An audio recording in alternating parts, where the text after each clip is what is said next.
walk around the backyard.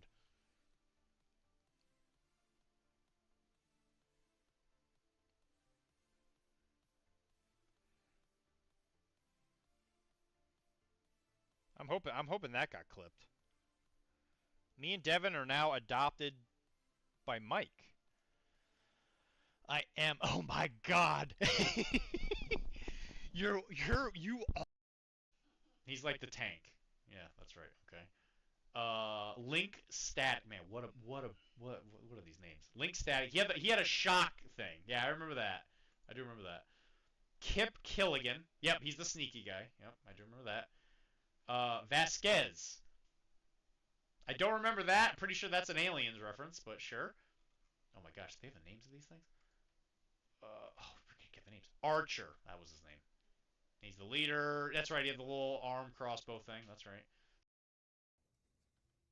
Hey, do you mind if I extract with you? Sweet. Just did like a naked run and just needed 2 Ichor bulbs and found them, and it's like dope.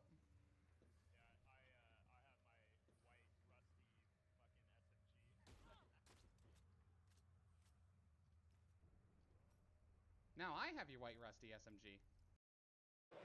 Love, love, love that. Wow, spoilers from a 2017 movie. I'm sorry. I'm really interested to see too with like the Emma Frost sculpt how they're gonna do that, because like in her diamond form, I feel like it would be worth it to give, you know, ideally what Dan would want from an Iceman model, just like that like translucent bluish plastic. I would love that. 100%. Also, huge shout out to Monument Hobbies, who provided some of the price support for such for a model that's like nice. I know that's always an issue with certain models. So I'll show that up there a little bit. So there's lots of points of contact here on the Bo-Katan model, which is just super helpful. We also have Rex and Maul down too. So that's Bo, Maul, and who's that last one you said? Rex. Captain Rex. I don't know any. But yeah, level cap 20. I have to ask you this as a doctor. Did your kid walk backwards to school recently? I heard it was back to school day.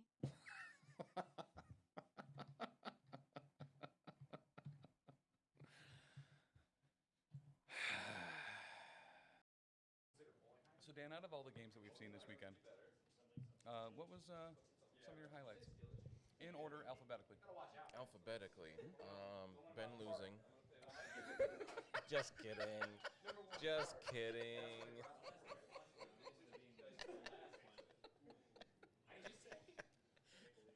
I'm not going to repeat it. So I asked for alphabetical, and Alyssa getting into the finals was, I think, a highlight for us. Yeah. But yeah. Give me a horse, please. One horse. Which one do we want?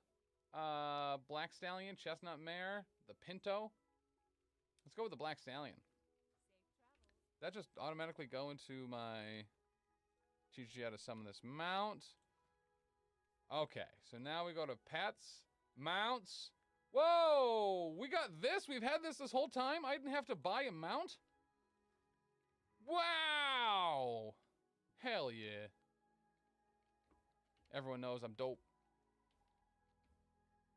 Everyone knows how dope I be. I've had a mount this whole time. I've had a mount this whole time. Some jewelry?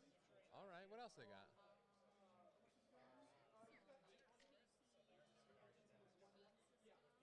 Okay. Oh, so the super popular raffle tree that Ben, Otis, Rob Reel, and Rusty all got some bonus tickets to for following us right here and being a part of our community.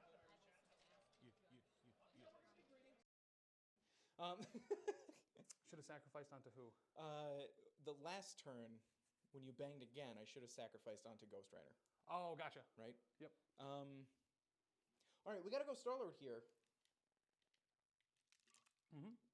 And he's got to do something. The only person that's in range of him right now is Deadpool, because she and him have Sneaky sissies, which you are. recovered. He recovered. He's going right back for him. He recovered. He's going right back for him. We're going to get him.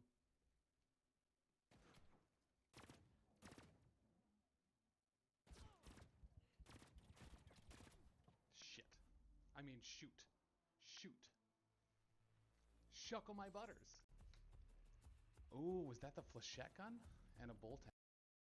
Are you just going to stand over my corpse and not res me?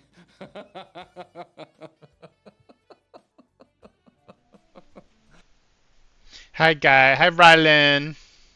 Oop, that's covered. Hello. Where was I yesterday? I had company come over, and I couldn't stream.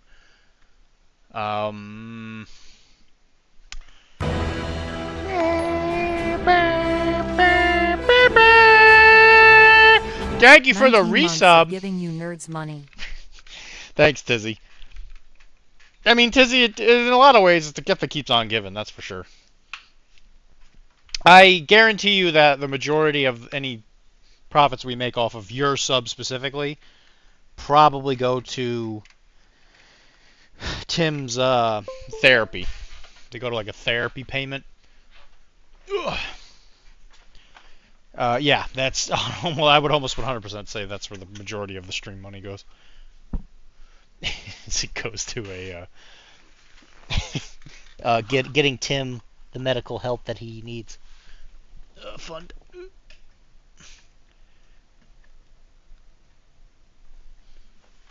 There's Bubby's beehole. Right there. No one goes to your house. Well, they came to my house, and then I had to go drop off Kara at Logan, which is the Boston airport, and the Sumner Tunnel is currently closed, which is a friggin' nightmare. So it turned into a very complicated trying to figure out where we were going to get dinner last night situation. It was a whole thing. Oh my god. It was a night. let me tell you. I came home, I watched like a little YouTube and passed out. And at like 11:30. Yeah, it was a whole thing. It was wild. It was an interesting night, yeah, to say the least. I did figure out, I think, why I had that massive migraine. I see the brown eye too. Why I got that really bad migraine was because of, I suspect I have some kind of, I don't know if allergy is the word, maybe like a food sensitivity to some kind of sun-dried tomato that we had used in the food that specific night. Oh, ain't no thing. Why, there was a reason I couldn't do Friday.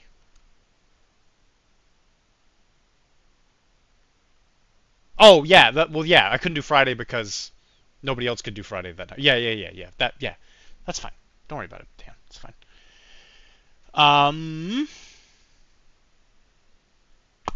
What was I gonna say? Yeah, there's like I think I have some kind of sensitivity to it, which isn't usually like an issue, right? But I wouldn't have even like thought about it, but apparently the next day I took some of it to lunch with me, and I still had a little bit of a migraine thing going on, but it wasn't like quite as bad. As soon as I ate it, oh my gosh, that migraine came back with a vengeance. It came back real bad. So I think it was 100% something that I had eaten, which was why I got the migraine. So hopefully that isn't going to happen again. Kara is not here. No, she is down in Florida visiting some friends because they always get together for like a Halloween like thing. This month or this year, I guess it was just a little earlier than usual. Because I think she's going down there to visit them now, and I think they come up here on actual Halloween time. I don't know. You'd have to ask her. But yeah, she went down there to go see her kid and her Florida buddies. Crab bucks are back. Crab bucks. Yeah, I don't know. I assume he's the one that changes that. I actually think I need to change the... Apparently there's a way for me to change the profile thing.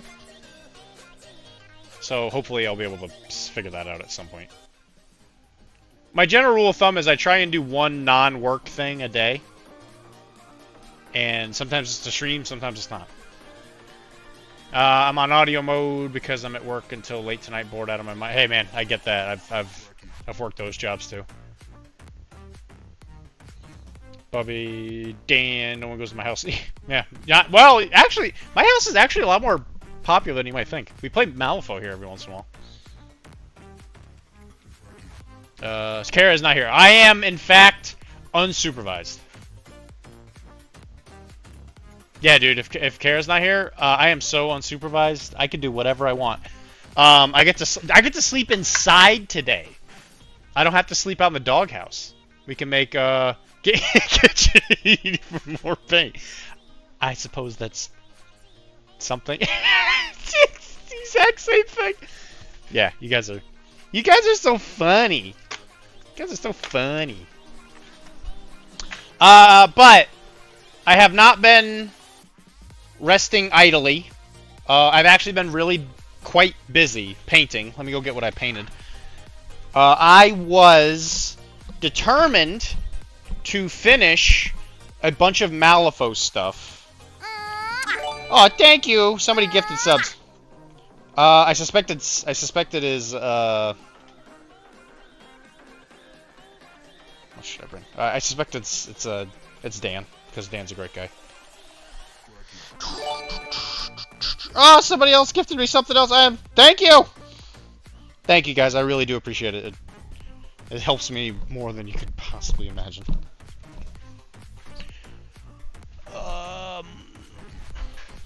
Oh, thank you, Wilmar. Thank you very much.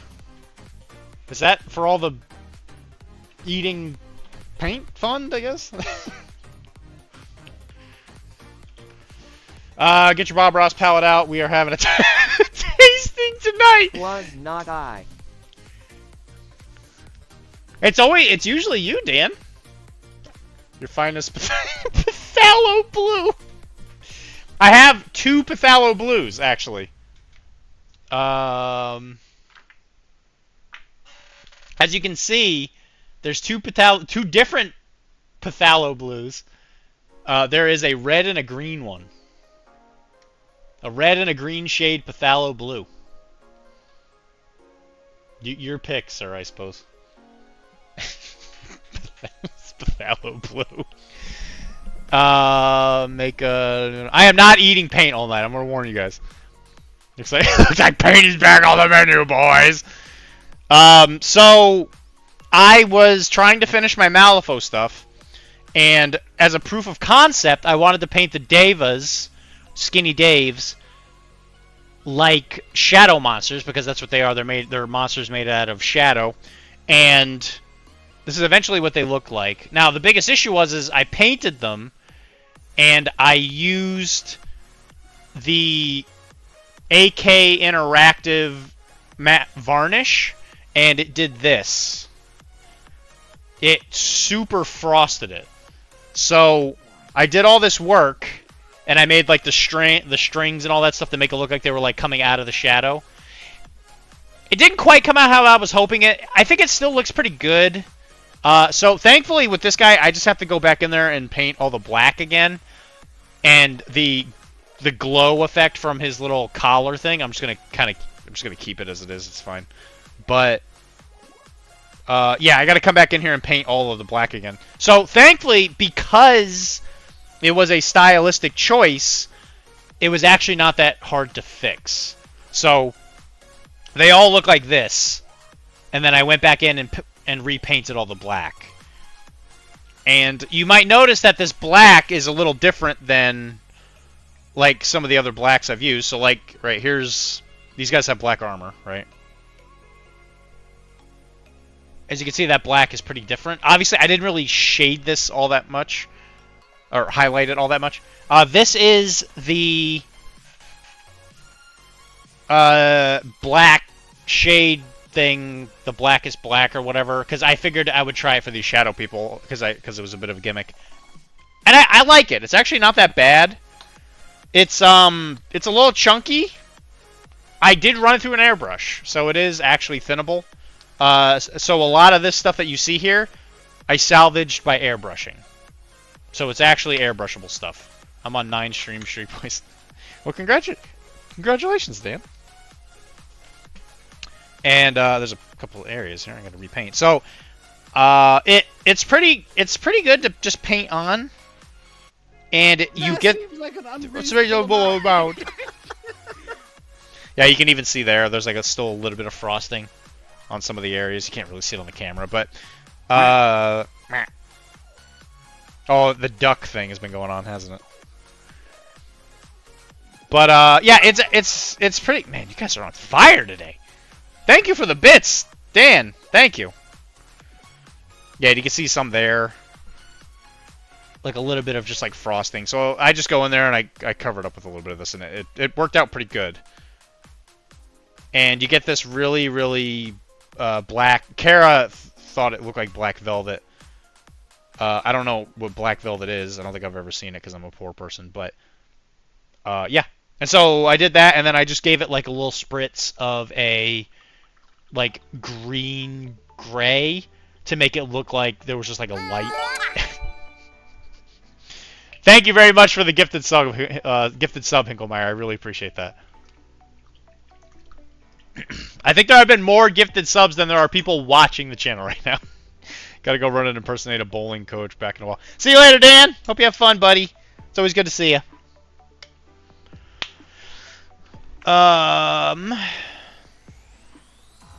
Don't tell them that. I won't. Or your secret's safe with me. I really appreciate that. Thank you. You didn't answer my question though. Hinklemeyer's paying forward the gift they got from X-Packs to the community. Oh, that's so nice of you. Thank you. But yeah, so it was an interesting experiment. I think it worked out pretty good. I noticed that it likes to rub off though. So the black is not super sturdy, I guess might be a good way to put it. It does like to come off. But this is what it looks like when it works. And if it doesn't work, it looks a lot like looks like this. As you can tell, he's a little frosty. So the black does not agree with matte varnishes very well. So if you have one, make sure it is a thin matte varnish and not something that's really going to coat it, because it will immediately frost.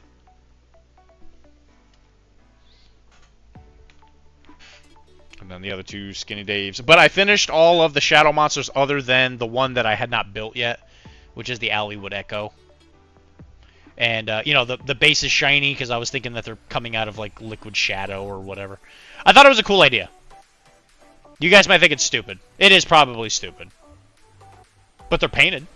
So I told myself it didn't quite come out how I wanted it to, per se, but they're done. And honestly, that's half the battle. So I got to check them off, and it felt really good to knock off 9 models. That felt really, really good, actually. And then I started painting the next model for Mike, which is another Cyberpunk model. She is actually really, really close to being done. We're probably going to finish her, I'd probably even say before halfway of the stream being done. And then we'll work on something else. We'll probably work on finishing Ajax, so I can send this off to Tizzy. I think it came out really good, especially with the new announcements for Infinity. There's a lot of Infinity announcements today. A lot of really cool stuff. It really helps make me excited for the JSA stuff, that's for sure. And then after that, I guess it's kind of up in the air. There's a couple things here that need to get painted. And, you know, world's our oyster. One other thing that's really cool is the shelf is done. So one of our shelves is actually fully printed and posted. And it's actually relieved a lot of clutter off of the desk. So that's cool. So I'll keep putting more and more paint up there, and hopefully my desk will be less disgustingly hectic all the time. So there you go, you're all caught up. It only took me 20 minutes. Alright, I guess it wasn't even 20 minutes. I had to walk the dogs because Kara's not here, so I had to make sure the dogs were walked and fed and all that stuff. So that was why I was a little a little later than usual, but everything's good. Everything's going really good. I went and donated blood today. You might be able to see the puncture wounds. I did a 4-hour donation today. You can see it right there. It was lovely. But I donate blood for a research group, and today was one of the big collection days. So that's fun. But I actually felt really good. Usually I feel really tired after those, but today I feel great. I got all the bad... They only took the bad blood out, thankfully. Gifting 1 tier, 1 sub. They've gifted a total of 14 on the channel. What a nice guy. What a nice guy, that Hinklemeyer. Anyway. How are you guys?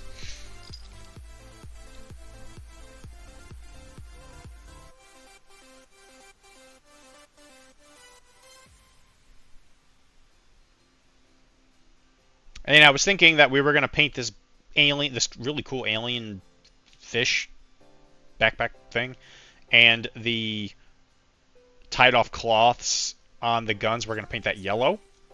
We'll finish the base, we'll kind of grime it up a little bit, and then I'll teach you how I do my discarded magazines that I learned from Sarastro, from one of his videos. So we're going to do that in yellow. So we're going to do this warm yellow.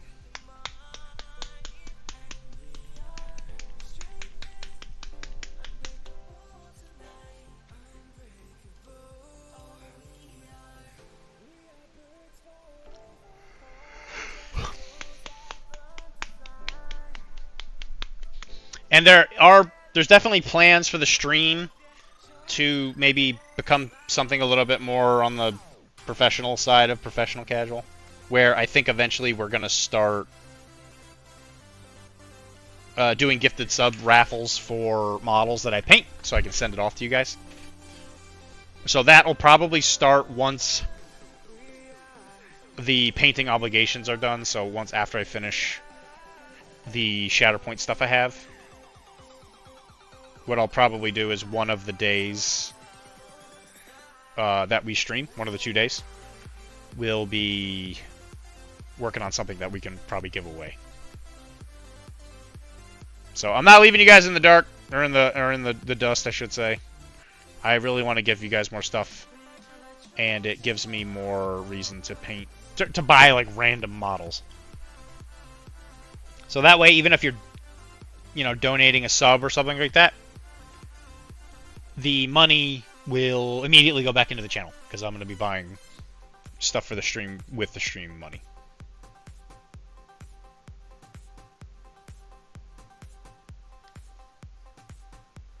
Yeah, we have a lot of Marvel United stuff. Yeah, I got a lot of Marvel United.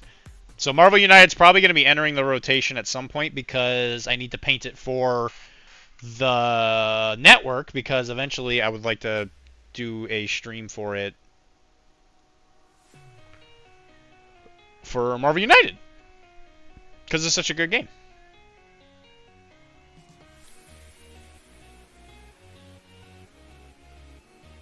And another good news, I was chosen by Corvus Belli to get the new Operation Box early. So if they do send it immediately after buying, kind of like they did with the Warcrow stuff, I should have it by next stream. And I will do my best to make sure it's painted and ready for, or I'm sorry, built and primed.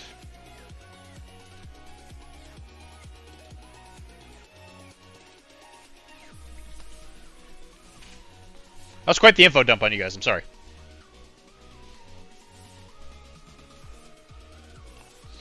If you want, you can paint my Tau army on stream, I'll send it to you. You know that? How many times I've heard that joke? That I can paint somebody's entire army? Listen, if you want, you can send me a model. I will paint a model. I'm not painting a box. I'm not painting an army. I'm not painting something that's going to take me some obnoxious amount of time. But if you want me to paint a commander or something, I think we can work something out. But I'm not painting an army. I hear that joke all the time. And if Tisdale can't get me to paint an entire Legion box for him, it's going to be tough for everybody else to get me to paint anything. Okay, Farsighter, my Riptide.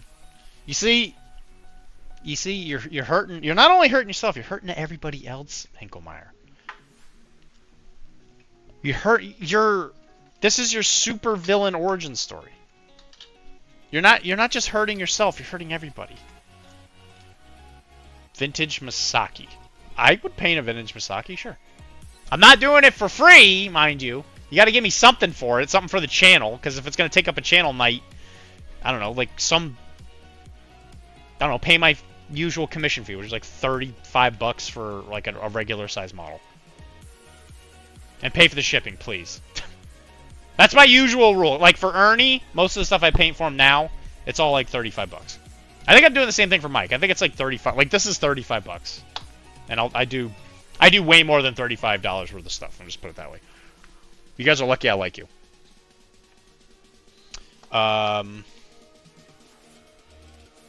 Scrag Brown. That was what I was looking for. Yeah, message me on Discord or whatever, and I'm sure we can work something out.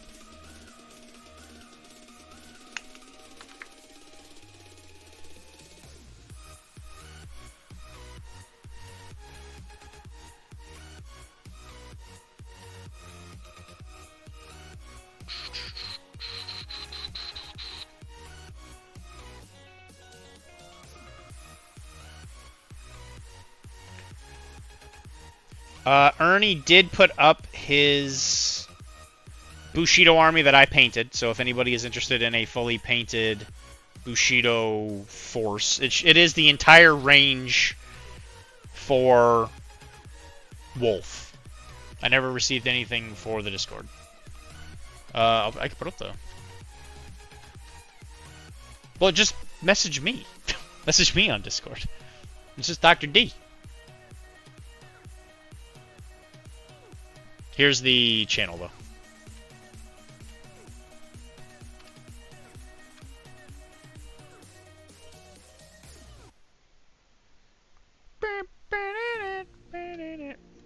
I see Mr. Santy's in here lurking. Always appreciate Mr. Santy. Thanks for lurking, buddy.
Anyway, enough about me. How you guys doing?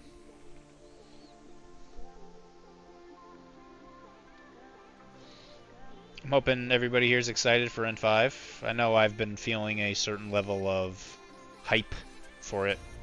And I'm not much of a hype guy. I usually don't like to feel excitement for things because it makes waiting for it a lot harder.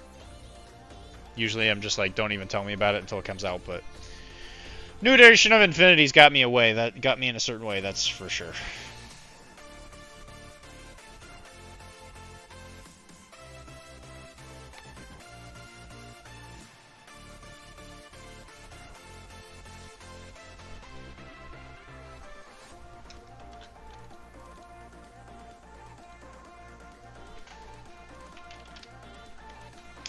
Hold on.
I feel like there's something I feel like something I haven't brought up yet.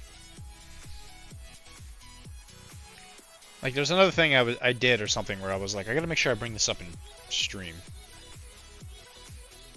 I will not be here on a Sunday in like I think 2 weeks because I'm gonna be in New York. But I should be here for the Monday. But I will not be here for that Sunday because I'm gonna be in the Finger Lakes.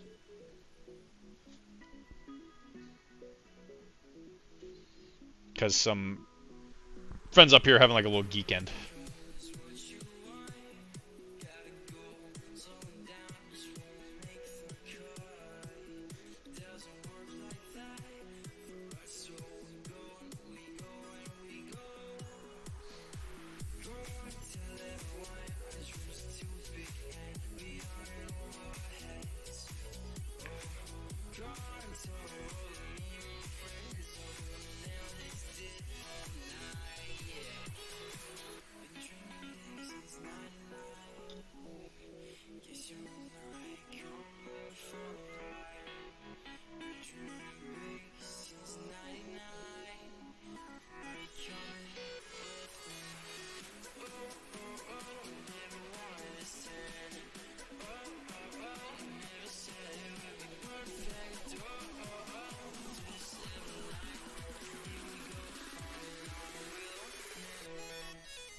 So, you know, as always, the key to a good yellow is just taking your time.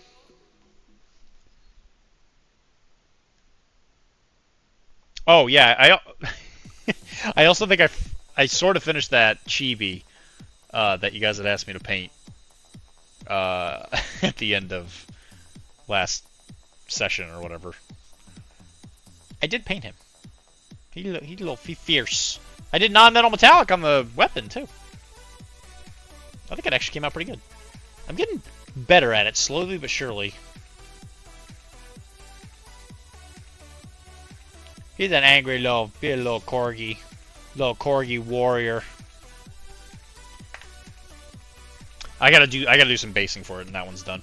And I was really close to finishing the Jester one. I just have to do the Jester hat and the base for him as well. And then that'll also be done.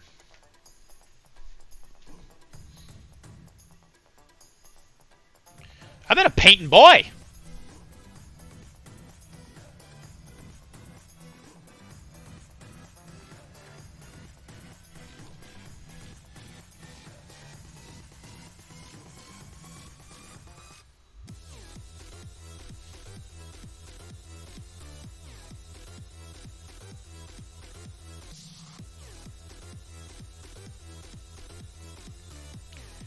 While I was in the chair donating today, I watched half of Arcane, which is that League of Legends cartoon. actually kind of liked it.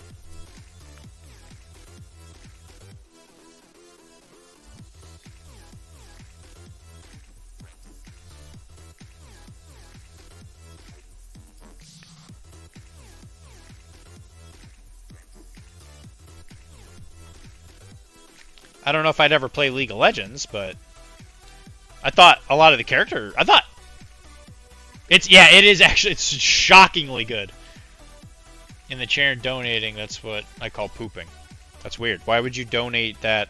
Why would you poop while you're donating blood? That doesn't seem very helpful. Yeah, the setting is actually, like, really, really remarkably well done in a lot of ways.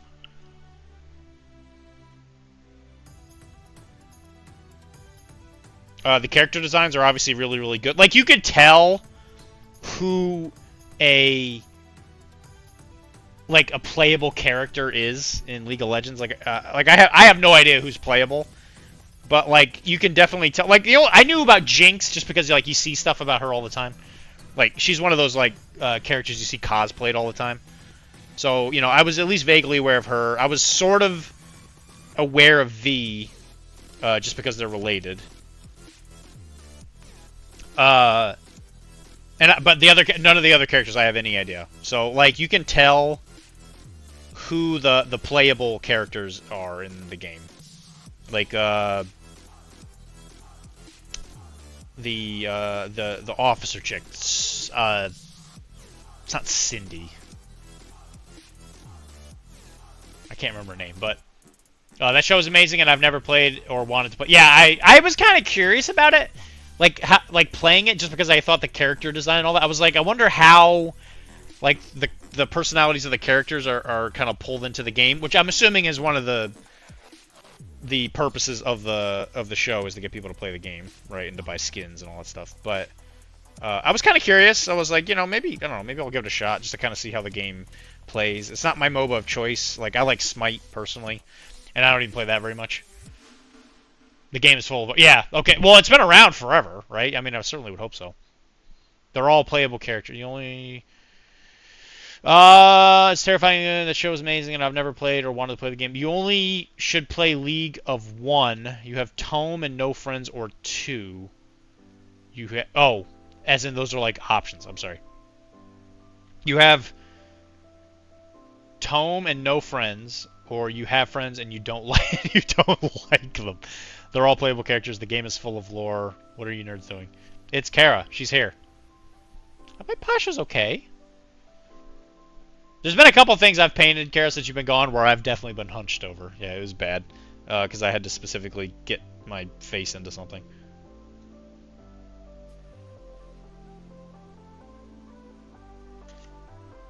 Hi, Kara. How's Florida treating you?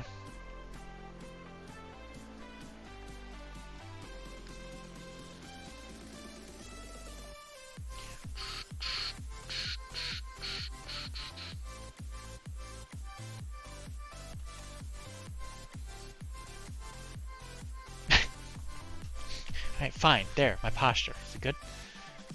Just keeping you straight. I appreciate that. Thank you. Thank you, dearest. But you say they're all playable characters.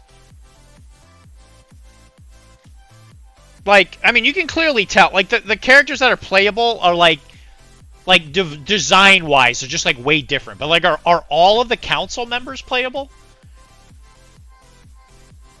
Yeah, I bet it's hot. I don't know. Like I said, I was thinking maybe I'll download it and just like try it, just to be like, oh, that's kind of neat. We don't have Netflix right now, so I can't finish it. So I only got to the 6th episode, and I can't finish it until we renew our account for Netflix, because right now we're watching stuff on Hulu or whatever. So eventually we'll go back to it. So I'll either finish it when I go donate blood again, or whenever, you know, whatever. Is it all on YouTube? Yeah, I'll finish it on YouTube then.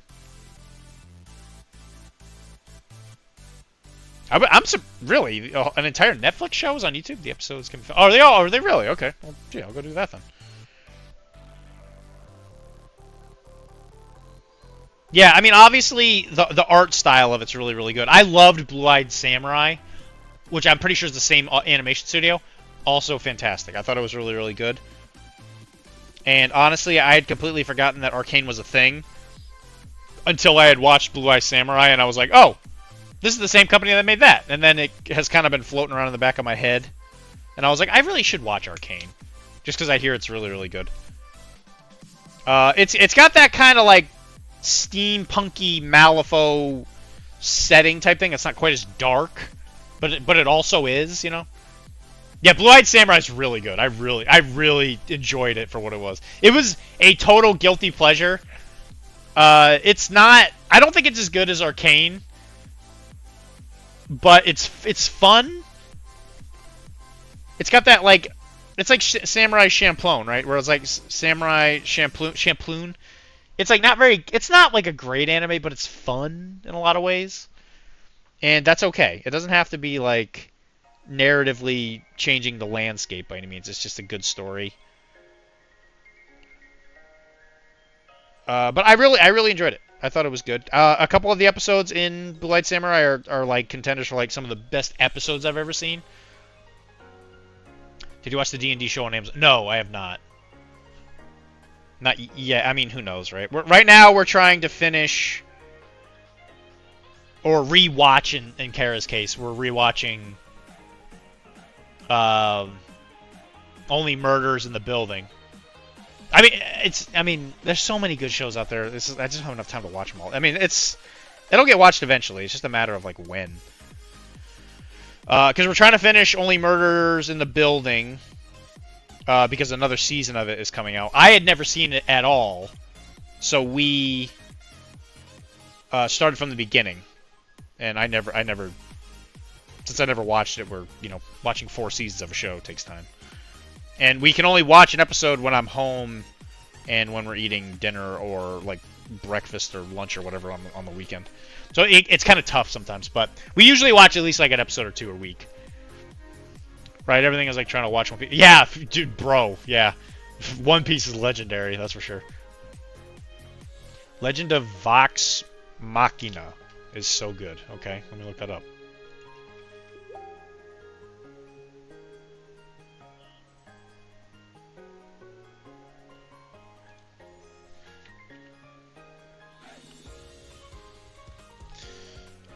Legend of Vox Machina. Oh, this is the D&D thing. Alright, it's got Matthew Mercer. Oh, Laura Bailey's in it. That's kind of neat. David Tennant! That's cool. This is the show.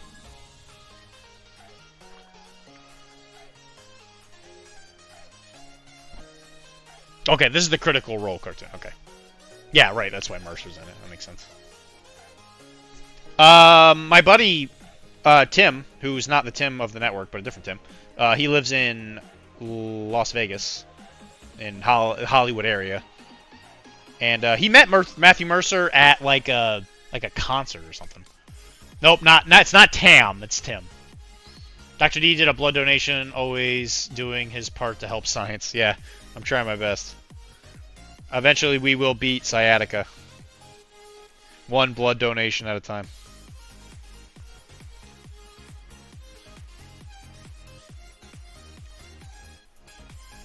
I don't know why this model really clicked. The colors on this one are really good. I think that blue really sells it. It's really good. I'm also facilitating a sale of models here.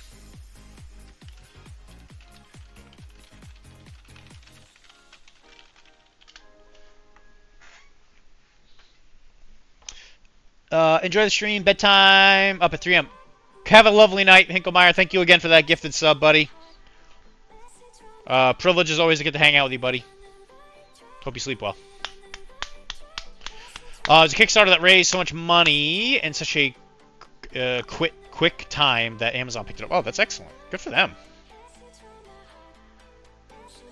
I've never been a Critical Role guy. I never watched. I'm not much of a D&D'er. Tam.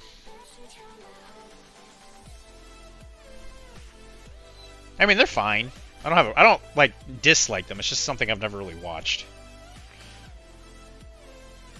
Which is wild because lately especially, I've been thinking to myself like, man, I don't have anything to listen to anymore when I'm painting. But then there's like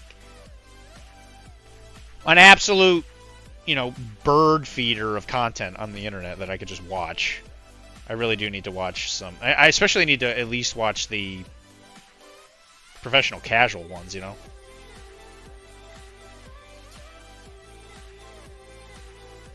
because I haven't listened to any of them.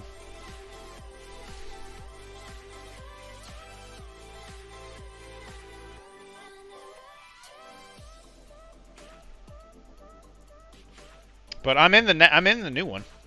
I'm in the Pathfinder one. Which, if you haven't heard the first episode of that, I think you have to be a patron for that one.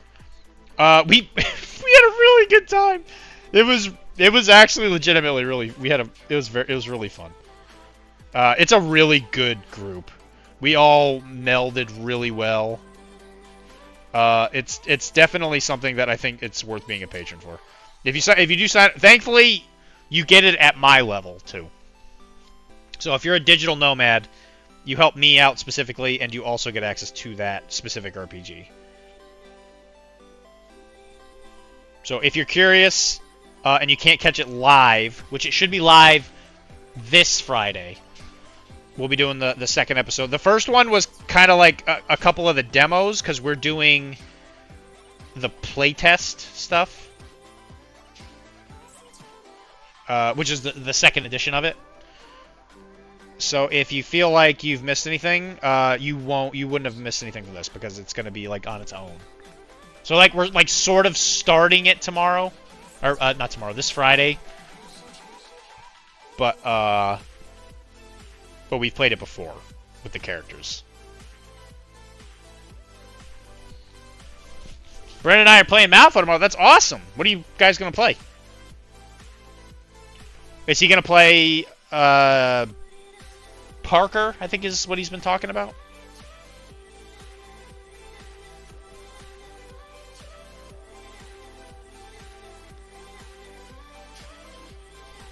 And you're going to play 10 Thunders, I assume. But I know you have Misaki, but are you going to play one of the other people? No, genius. I mean, like, what factions?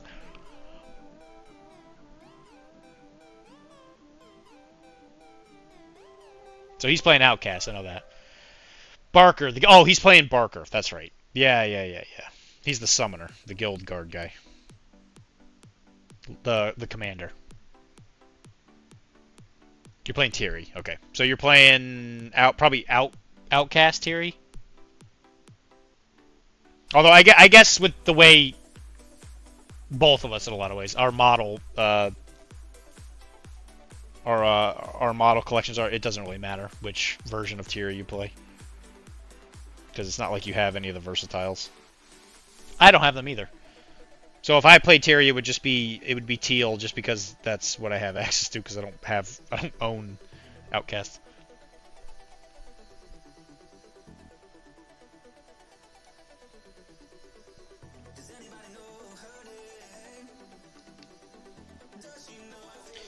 I've actually been getting a lot of pangs to go back to Guild lately. I already own it, and I miss the simple violence. They're fun to play. With what I have, the only thing that matters would be upgrades. I could take Outcast or Explorers. Yeah, in which case you should probably take Outcast. The Explorer upgrades are okay. Flush with Cash is interesting, but I think Wanted Outlaw or whatever it is, the one that gives you the Victoria buff, Heat of Battle or whatever, where you can like move for free, like at the beginning of the turn or something like that. That one's pretty good. And you also get access to the Hodgepodge Emissary, but you probably don't have the Hodgepodge, who's pretty good. Very good healing model. He's the big guy. He's the big guy on the mule.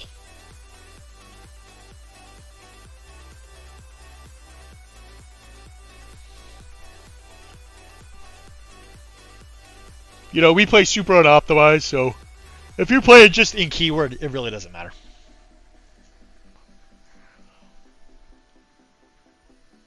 Which against Brendan, I think you're gonna be fine. So just play and try and figure out what the heck is going on. Tiri's weird. I have thought about playing her a couple times, and I eventually kind of get cold feet because one, I'd have to buy a couple more models for her to work, and the whole embrace tradition thing really messes with me because I could really see that being stressful to try and figure out how to use effectively.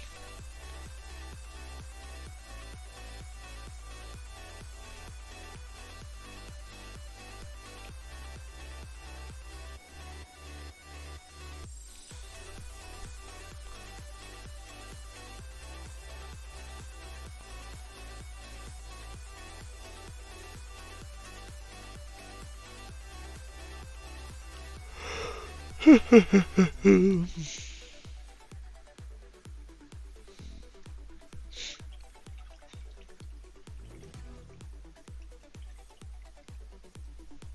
do you mean, like what?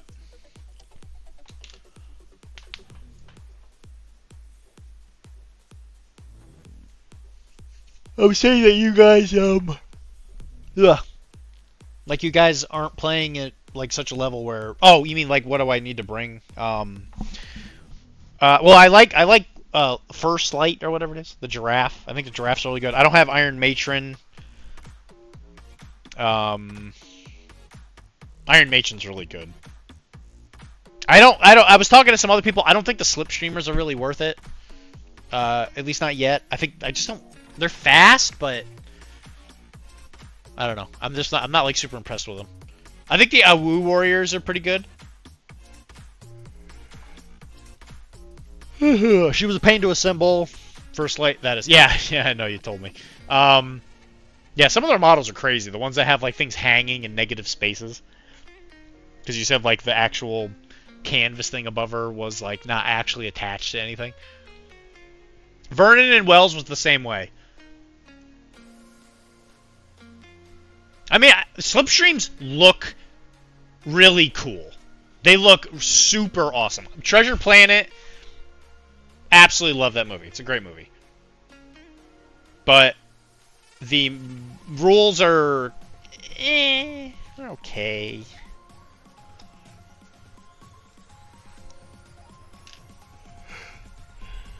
You know, they're fine.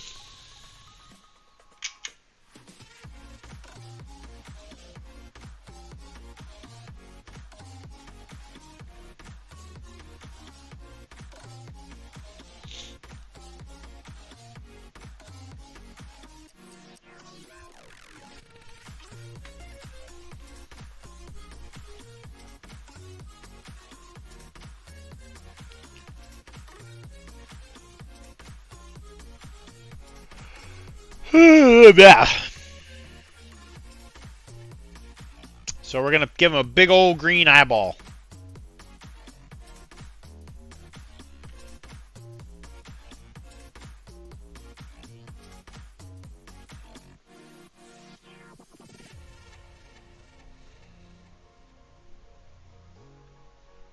I love the ability that Awu constructs have that let you throw people yeah, yes, that's a very good ability. That's what I was also missing. Yeah, the Awu constructs are really good. Thankfully, I feel like Tiri, since she's one of those like newer keywords, you only really need like 2 boxes. Three, I think, because First Light is on her own, right? She's in her own box. Because it's the Awu. Oh god, it's the Awu constructs and the Forge guy. It's like two boxes, other than the core box, I think, to get all of her stuff. I forget who comes with First Light. She's not by herself though. Now that I think about it, because I forgot about the guy with the hammer.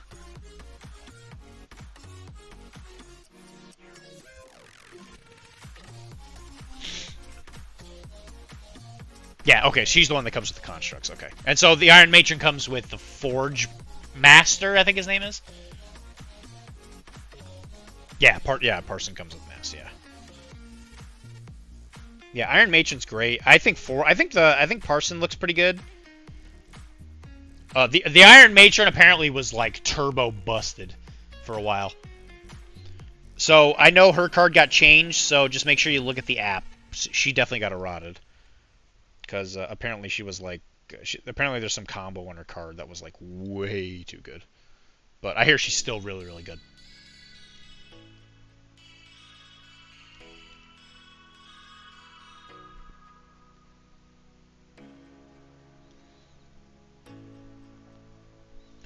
Boom.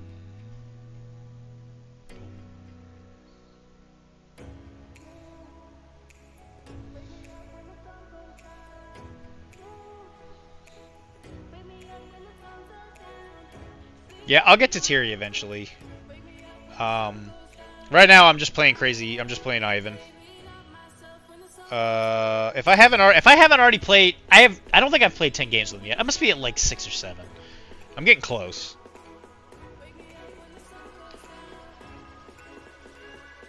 And honestly, I think I'll go back. I think I'll go back to painting and getting my Syndicate ready because I think Syndicate's really fun. I think Bygone is a really good keyword though. Tiri's real good. I just really like the idea of a choo-choo train company. Thematically, it just speaks to me. And there's a lot of cool models in Syndicate.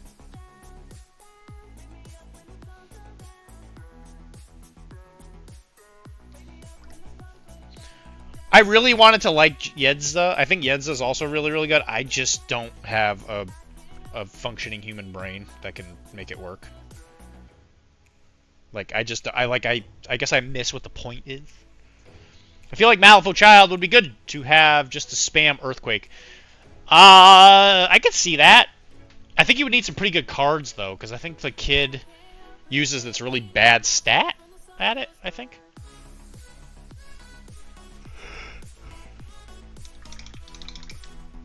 Oh, and I should say I did build the Ivan models that I didn't already own. So I did get those, or I already had them, but I finally built them. Host Ducant, kind of a baller. Look at this thing. It's got a bat wing for a cape and an umbrella with a hand. Man's got some drip. That man has seen some stuff. Yeah, next time you're at the same place as me, we should play though, Josh.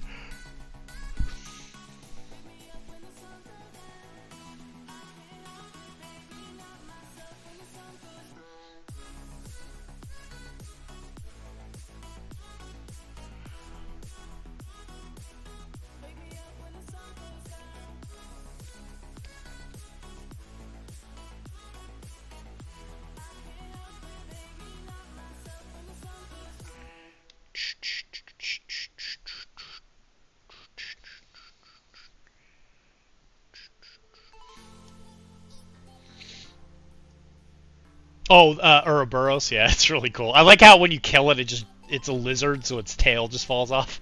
It makes a little scrap token. Yeah, Ouroboros is great. It's a great totem.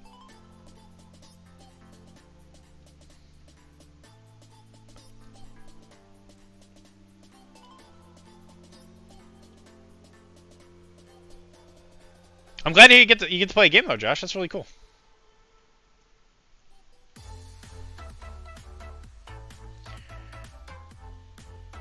I will say that tomorrow, I don't know.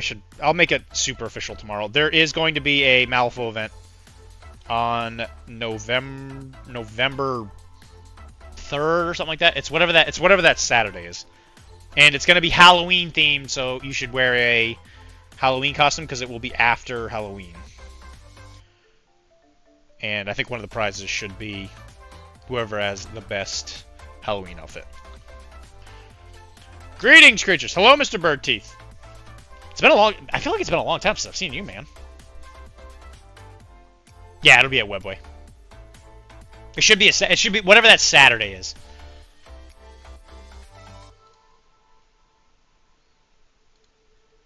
Maybe I'll talk to Jay and get some special made measurement tools. Get them Arachne themed. Sure, spoiler. It is the 2nd. It's November 2nd. Yeah, 50 soulstones for sure. It goes good, Mr. Birdteeth. Going pretty well. You know, just finishing this model up for my buddy, Mr. Inventor of Soup, who is graciously helping me pay rent by paying me to paint it. That would be cool. Yeah, for sure. Yeah, it's definitely gonna be Halloween themed for sure. So just make sure you got a costume. Oh, you're probably talking about the measurement sticks. Yeah. I'll talk to Jay. See what I can do. If not, I'll figure something out.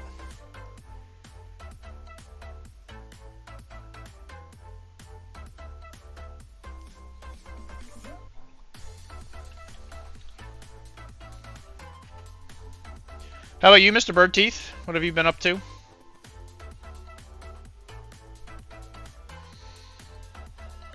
Paying rent. Yeah, paying rent is awesome.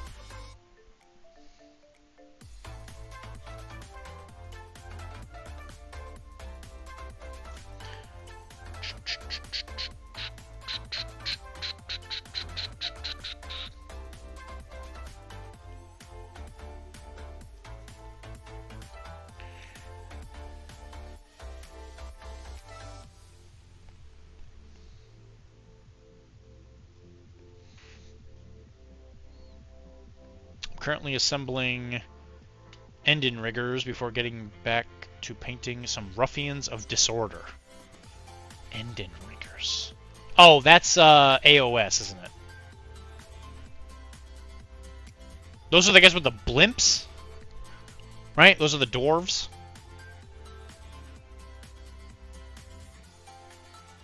Those are cool models, if that's what they... Yeah, those model... I'm not a huge, like... AOS, aesthetic super fan, but those guys actually look really sick. Yeah, those are The Sky Dwarves I think are one of the best things that came out of AOS. It's such a cool idea.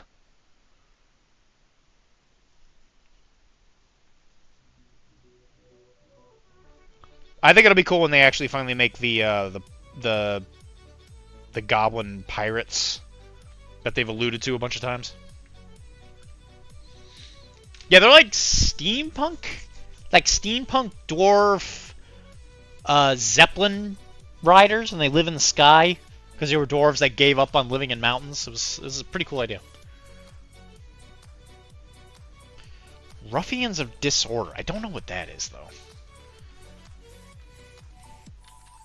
Ruffian of Disorder.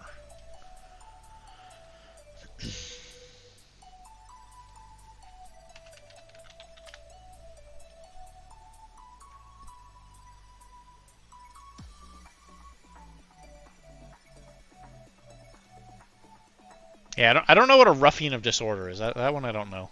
The only Ruffian I know about is the one in Lord of the Rings. Oh, Chaos Warriors. Okay, it was just people. Gotcha. Okay, gotcha. Is it for AOS or is it for Old World? Also, the new Chaos Warriors for AOS, which are technically kind of the same as the old ones or whatever, but they're the new like kit for them. They look amazing. So much better than the old ones. With their, like, standing there, moving straight forward thing. Yeah, they're definitely similar. I played around with the idea of making a Chaos Warrior army again for the old world, and I was 100% going to be using the new warriors.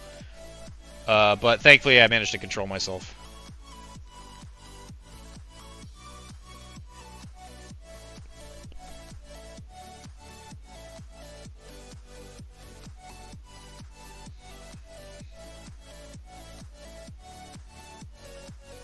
I already got Undead, and I really did not enjoy how they played, and I just need to go back to my Bretonians and stay where I belong. For the couple months that Old World was doing its thing. I really enjoyed it, but yeah, it kind of just, I don't know, the hype for it kind of mid away. I will be going to a Heresy event this weekend, though, I think. And I'll be bringing my Custodes, because I sold all my Heresy Legions.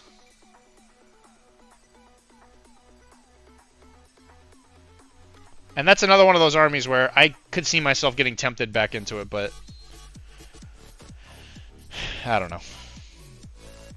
I'd probably play Night Guard, because I love Korax. Korax is great. For GW, that's such a well-priced kit. Yeah, it really is.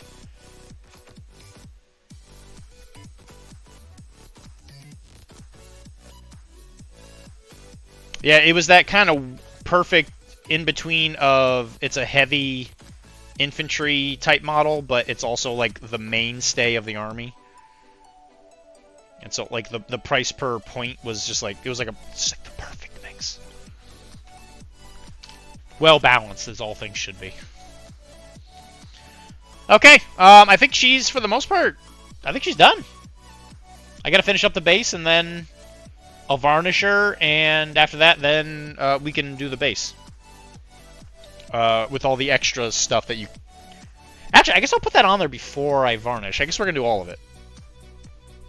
Okay, so I'm going to show you one of my secrets to making really cool urban bases. Just don't tell anybody.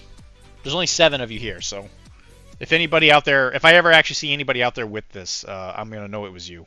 And I'm gonna find you, and I'm gonna boop you on the snoot.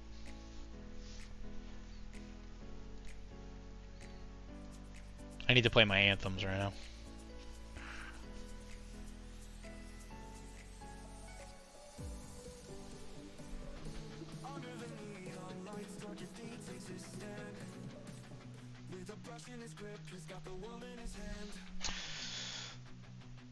Okay, so what I do is I have a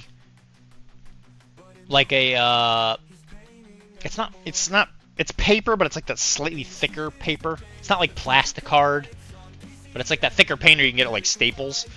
And there are these papers out there. I believe I got this from a Batman the Miniatures game. Outlay. I don't know what the technical word for it would be, but I cut out a couple of these.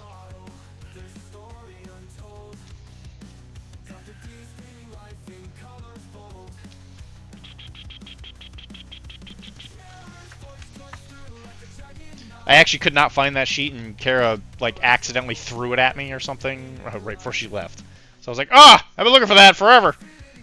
It was hiding behind my computer monitor. And then the other thing I do is I did my usual recipe for painting concrete, which is black prolific dry brush of white blue, and then a lighter dry brush of white. And you get this like kind of concrete-y color. And then what I do is I take Typhus Corrosion, which is a pretty common technical paint from GW. Mine is really dried out because I've had it for such a long time. But in a weird way, it kind of works out. So I get like a poopy brush, and I just add water to this.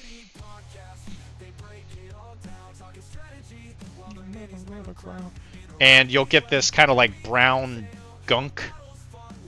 And you just kind of dab it around.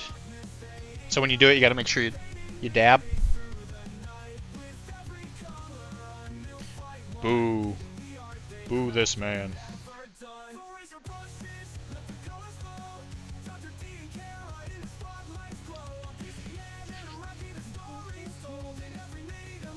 And what this grime does is it really gives it that like city street griminess feel to it. Now you don't want to coat the whole thing. I just kind of add random like splotches just to kind of make it look like dirt accumulating.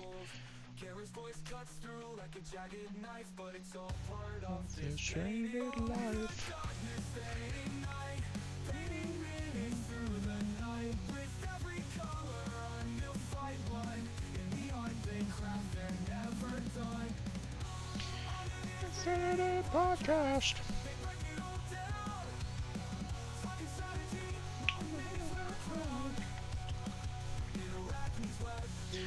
Oh, I can put this up here now. Don't put that right there.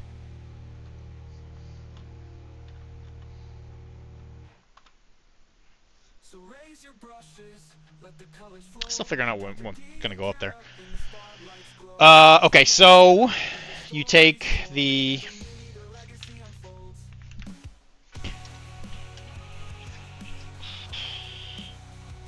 and you take these little magazines. So in this case, it's like some like woman's like designer like magazines. Like I don't know what the right word would be. Like, I probably can't say that without sounding insulting to somebody. And you just cut them. And they don't even have to be very good cuts. So even if they're not perfect, that's fine. No one will actually notice. I'll show you why in a second. So now you got these like 4 little magazine covers. So you can do a couple different things. You can take your glue, and I'm going to show you all 4. Or there might even be more than that. I don't know. Whatever. It's up to you, I guess. You could put one down flat. So you just take the piece of paper or whatever you want to call it. Just slap some glue on there. And just drop it on the base. And then boom. You got like a discarded magazine cover. That looks like it's just laying there. Then what you can do, this is one of my personal favorites, is you take it and you spread the glue out across the entire thing, and you can bend it around the curvature of something. So in this case, this model has the lip or the curb there, and you can kind of bend it around it to make it look more natural. It really helps like kind of sell the impression that you're telling like a story. So you put it like there, and you hold down the top, and then you take like a sharp thing, like an X-Acto blade, and you hold this top one still. I can't really show it because the angles aren't good, but you hold that still, and then you push on it real hard, and then you'll get this like bent over a surface effect, and that makes it look like it was windswept, and then it got caught on something.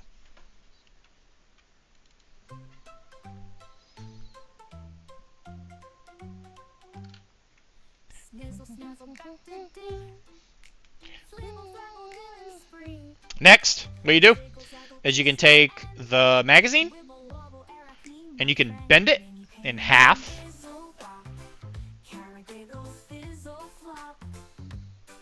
You can glue it. You just want enough there to kind of keep it to make it like hold still. Squeeze it and then just stress it so you can like twist it or you can smash it or whatever.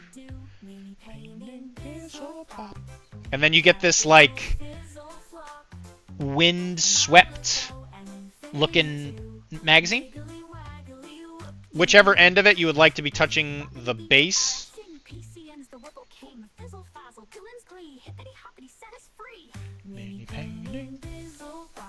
So you put some on one of the edges of it. You put it on the base. And you just let it glue.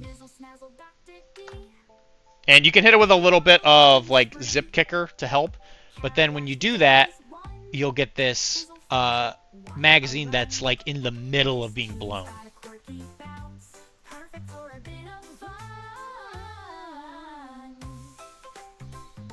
So then it looks like there's like an actual magazine being blown.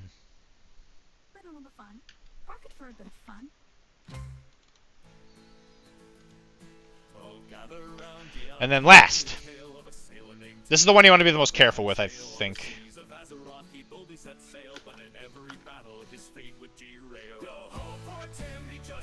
So you're going to do the exact same thing. You're going to take it, you're going to bend it in half. Give it a little bit of glue in the middle just to keep it honest. Give it a squeeze. And then distress. And you can do it however you want with the distress. I'm not sure if anybody's actually watching this or caring, but this is really, really good basing knowledge. If you do this kind of stuff for your Malifaux, to some extent, yeah, I guess they have like newspapers, or your Infinity models, it'll make them look really cool. Then, what you can do is you can glue it to the model on the edge or something, and you can make it look like it's brushing up on them while it's like flying by in the wind.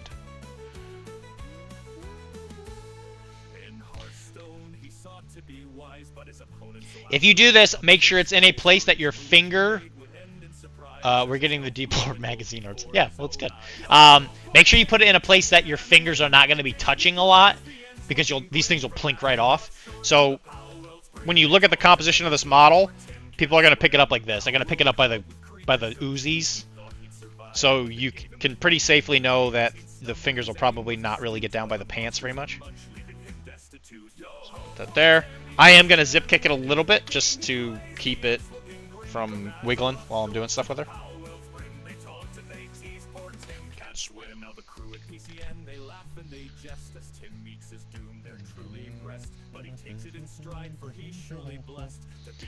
And there you go. So this was a plain looking gray base. And now all of a sudden you have like a little story where she is standing near like a magazine like booth that got blown up or whatever you want to do. And it'll look even better once the base gets black rimmed.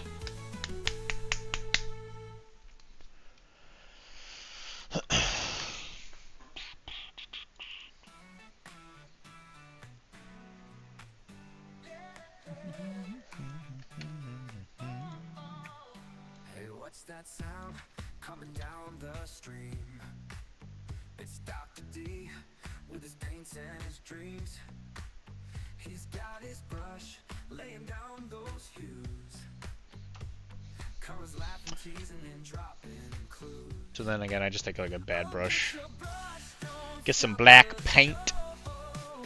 Dr.D's on fire, everyone knows. Come and paint your love, come and paint your love, come and paint your love now.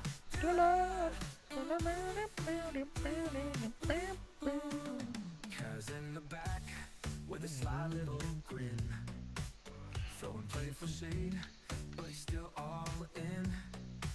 She's the queen of quips, keeps him on his toes. But when the brush hits, oh how the love shows. Oh, get your brush, don't stop the show. Dr.D's on fire, everyone knows. Come and paint your love, come and paint your love, come and paint your love. And then boom! That's a finished model, baby.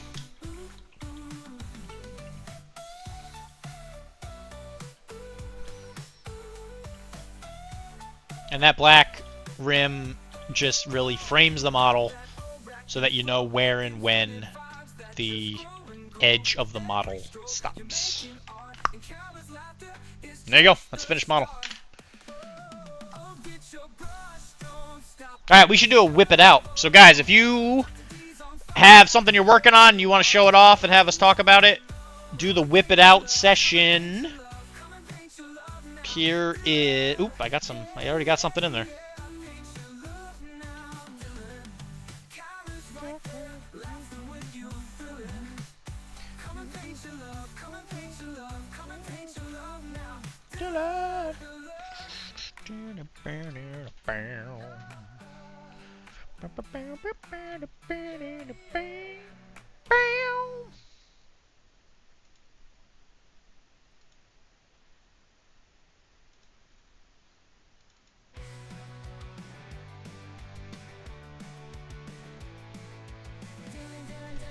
So, we'll do that in a second. Now, the question is what do we do next? There's definitely still some painting obligation stuff that we need to do, so we got to paint a lot of Ewok units, and we got to paint both of the Leias. That would be the smart choice, would be to paint those so that we can get rid of them.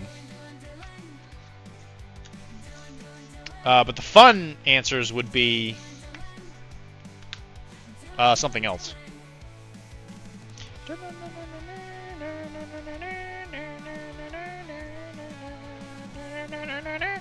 I gotta finish Gibson, DeWalt, who's a Malifaux model. About to have dinner, kids finally in bed, so adults can chat. Y'all have fun painting. Don't forget to show my tarot top. I will. Hope you guys have a good night, Kara.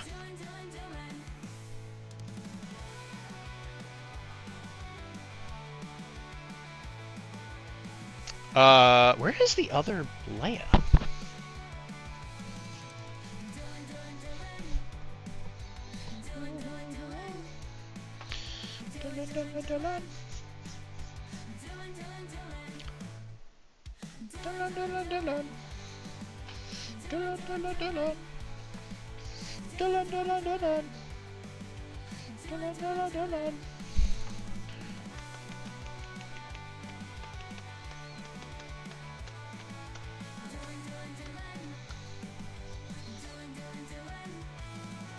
I swear I just saw it not that long ago. Oh, here it is. Or Ajax. These are probably the things we should choose. So if you guys have a preference, what would you like to see us finish? We got one of the Leias. This is the Forest Endor. This is the Endor Forest Moon one. This is the Bounty Hunter one. Gibson DeWalt, who is a part of Malifaux. He's like a he's like Q, I guess. And we got Ajax, who we are painting for Tisdale, who doesn't have a whole lot more to go.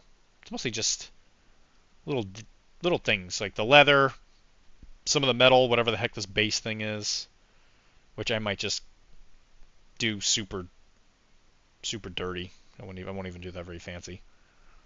And then he's done. The Malifaux guy? Okay, I got to vote for Malifaux. Any other votes, guys?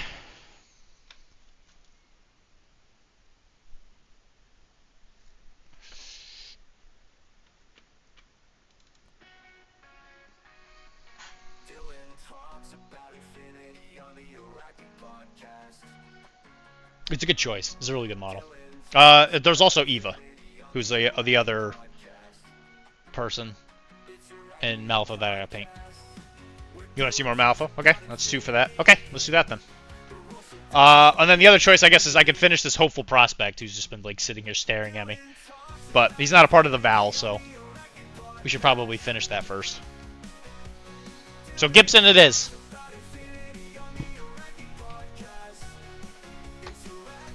The podcast about infinity.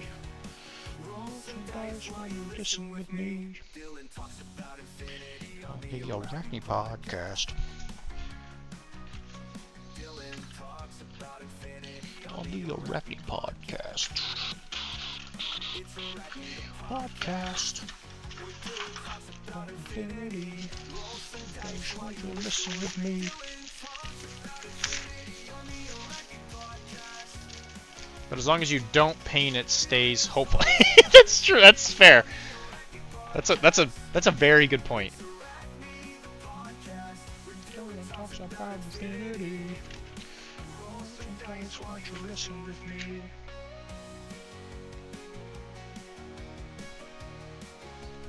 I should gotta throw this thing in the washer soon, or the dishwasher.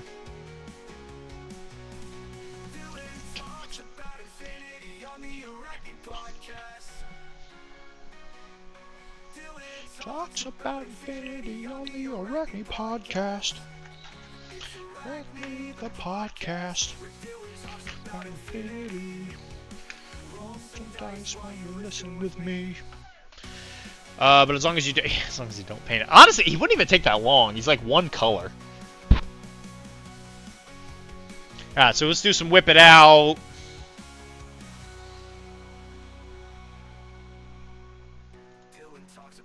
Infinity on the Arachne podcast.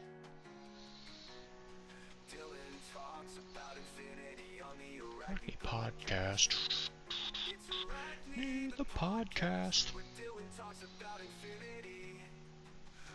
some dice while you listen with me. Oh, there's just one. Well, two, I guess, with Kara's. Let's get this out of the way. As long as you don't paint it, it stays hopeful. That's you're not wrong. It's Angela. This looks really good. He's doing some non-metal metallic because he hates himself, as we all know. Non-metal metallic on all the armor, and we got some freehand going on here on the banner, or the tassels, or whatever you want to call them. These do not have anything printed on them, as far as I'm aware. These are just literally blank. Again, I'm not even really sure what to call them. They're not really tassels per se, but they're on her ability card too. It's like an ability she has. I completely forget what it's called.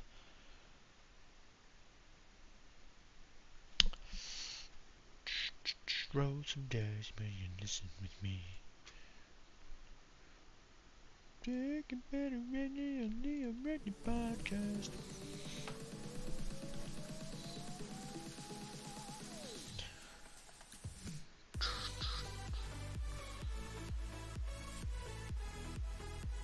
Ribbons. Okay, they're just ribbons.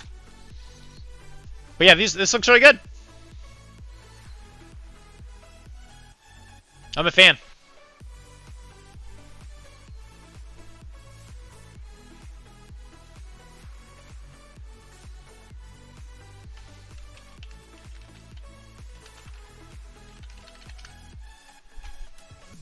Big fan.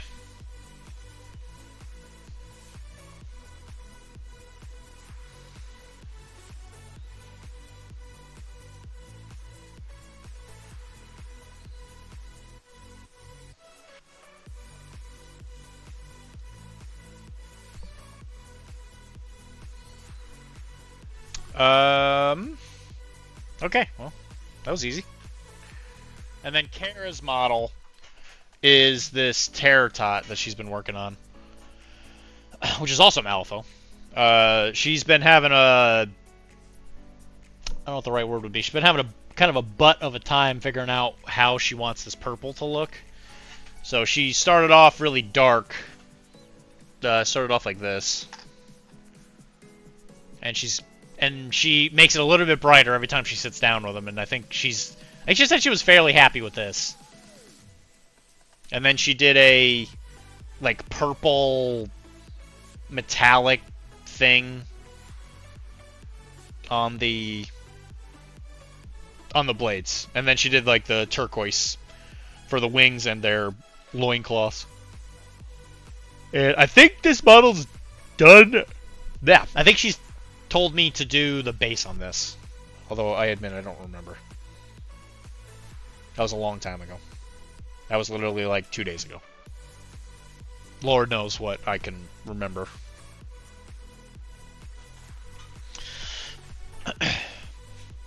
But yeah, there you go. Easy.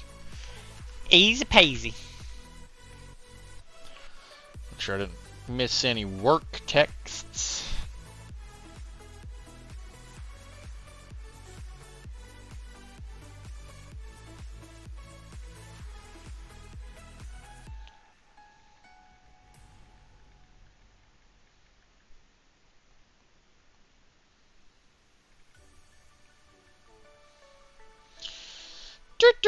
Do. So I have a meeting at 1:30.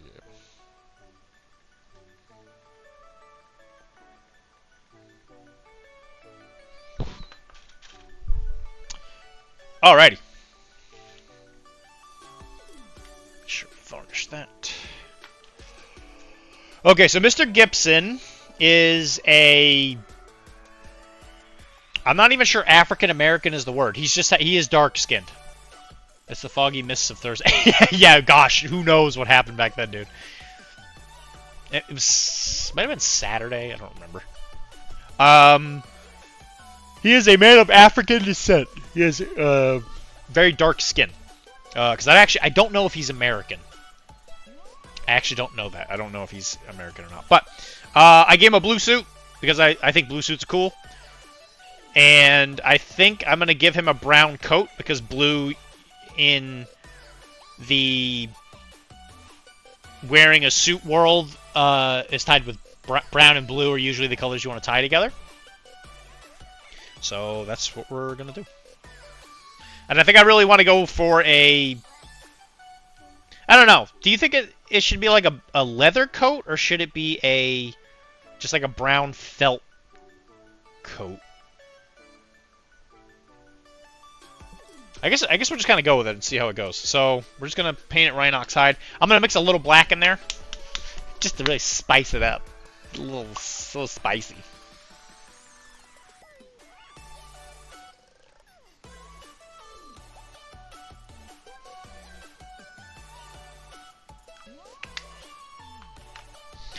I'm gonna get a little transparent black from the old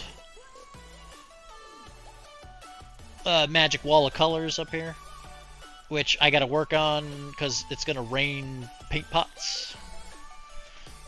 I gotta do a standing. Look at Bubby.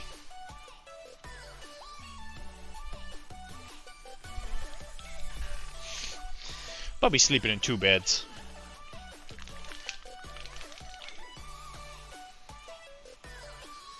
Alright, so we mix in a little bit of transparent black.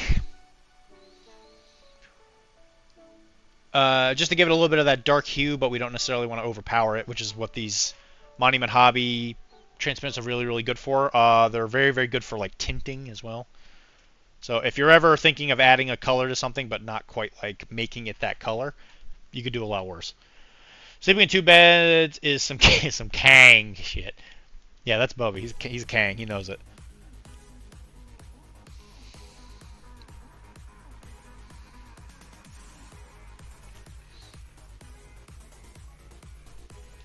So, Mr. Birdteeth, do you play anything other than AOS?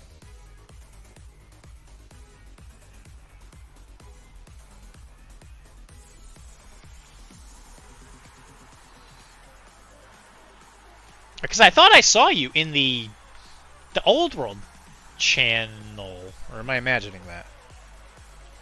I admit, there's a certain point where I give up on the PCN Discord because there are a lot of channels.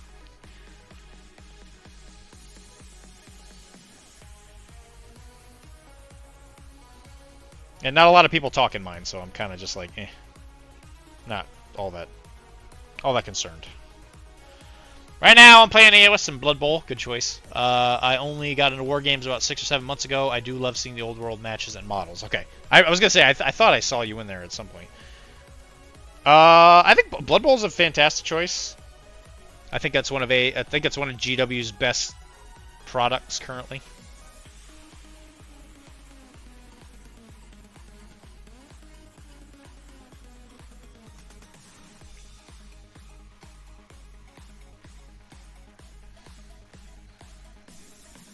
What teams do you play?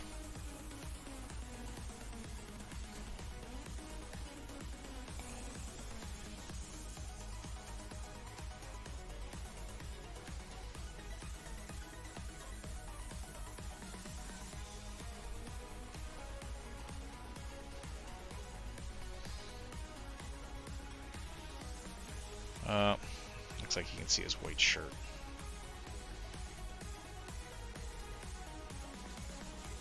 Or that would probably be blue. Yeah, that probably should be blue.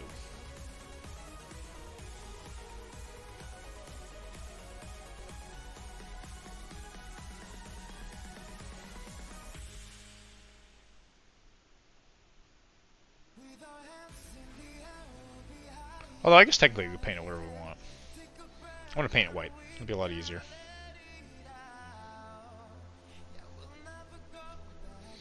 I'd like to learn some non-GW rules, like one-page rules or something. For Blood Bowl, I have the Underworld Denizens. Yep, Rats and Gobos. I think of... yeah, it's like Rats and Gobos, but you don't have as many of the secret weapons, right? As like a regular Goblin team. I think I've glommed onto the painting part of the hobby as much or more as the actual gaming, though. Yeah, brother, I get you there. You should... You know what? At some point, you should try painting Infinity models. They're a lot of fun. It's a lot different. or Malifaux. GW models have like are like a more on the chunky aesthetic. Like they're usually like bigger as far as like scale goes, which some people really prefer, which I get. But it's always fun to kind of venture off into something.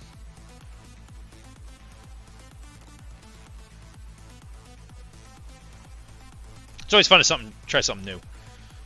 It's one of those reasons why, you know, we always tell ourselves that we're going to pick up these diorama models that we really, really want to paint, and we just never get to it. Because I love historical, like, pinup stuff. Huge fan. Obviously, I'm not a Confederate apologist. I have the opposite side as well. I just like history.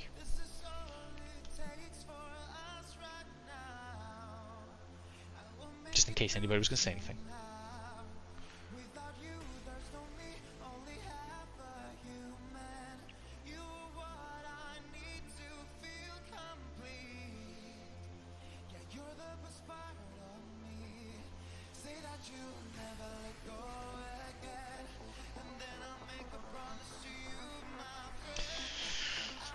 As someone who is not very good at the games, Mr. Teeth, I feel you. I have only been able to survive in this hobbying world just because I can paint well.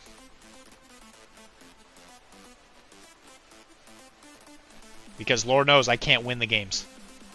So much desire. Yeah, I get it. Oh, and there's a game called Conquest that has a giant war elephant model. Yeah, I'm well aware of that game. I love Greeks. Again, remember the history comment? I have a lot of city-states. And there's actually a community for it in my area. They just play on a day I usually can't get to them. And quite honestly, like, the game is fine. But it's not my, like, preferred game currently, at least currently. Like, I'd rather play a Malifaux game or Infinity or even Bolt Action. I really like Bolt Action. Yeah, dude, the city-state stuff looks really good. I'll probably paint some of it on here eventually. I was painting them in, like, Athenian whites and blues and stuff. Or that was the plan, anyway. I painted one of them, and then after that, life just kind of took over.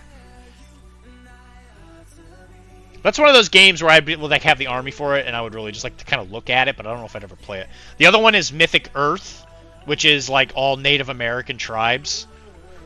I will be getting that eventually. I did promise Jeff that I would get some of that literally after I'm done painting the keywords that I promised that I would paint with Wilmar. And for myself, mostly so I could financially recover from other crap, but I've seen that one. It's so cool. I saw the display at Junk. Yeah, because they used to be like a Warlord game. It used to be called like Warlords of Ireland or something. I'm a bit miffed though because I backed their RPG book like 2 years ago. Yeah. Was that a part of like their own company, or was that when they were still a part of Warlord? I actually don't know any of the backstory because I think the RPG's coming back or something. Like, because it was a D&D supplement or something. I think that is Mythic America as a company. Yeah, yeah. I remember people talking about it. Was it a D&D supplement or was it its own RPG? Why would you be miffed? What happened? Oh, did you just like not get it? I remember them talking about it. Because Jeff is like really big into it, Mr. Defective Dice. It's just way off schedule. Okay. Yeah, well, yeah. Yeah. As much as I don't want to say it's a Kickstarter, it's like, yeah, that happens. As much as I hate it. Yeah, that just sucks. Did I miss the whips? Was busy dealing with kittens. You did miss the whips. Yes, we looked at your Angela. I thought it looked great.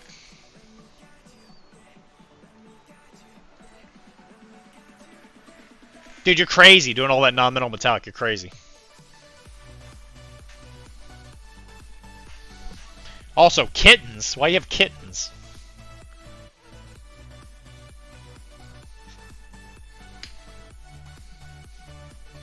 And just so you know, it is finished. There you go, Mr. Wilmar. One more model down. I gotta. It's the deal I made with myself for medals. Oh, yeah. Me and you gotta stop making deals. We keep finding ourselves in these poopy situations because of it. Chad was nice enough to let me paint one of the models in the vow.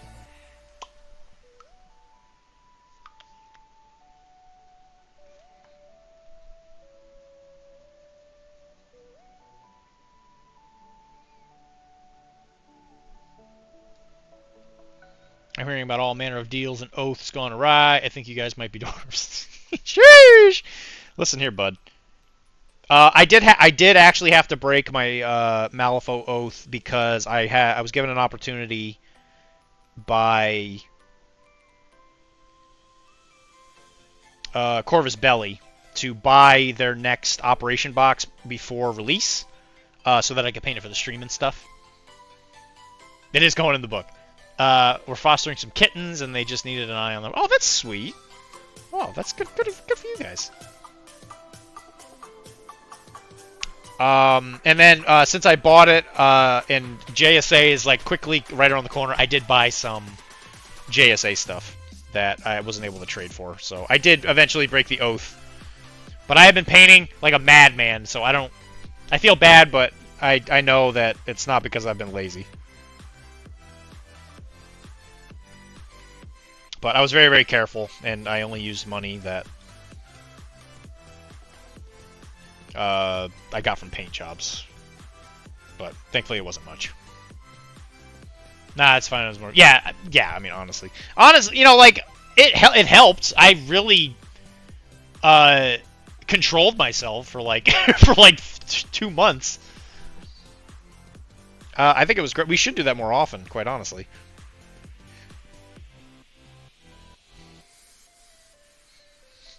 And it should be like, you know, like if I were to say, Wilmar, let's paint an entire 2,000 point Warhammer army, then you know I'm crazy because of the fact that that would take so long.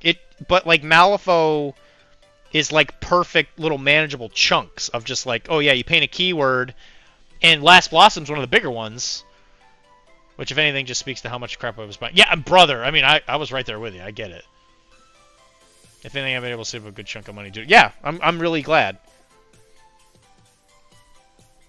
I'm telling you, man, you should try and get a car. Just like save up, get yourself a car, then you can go to all the events and stuff that you want to. And I know it's like you don't really need one, you know. Like I know we've talked about it. Oh, dude, I'd drive us off a cliff the moment we agreed to 2K. But yeah, it's way too much. Which is why I think Malifaux is perfect for it, just because you can do it in little keyword chunks. Or you could even say like, hey, let's paint all of the versatiles or whatever, you know. It's just like a manageable thing.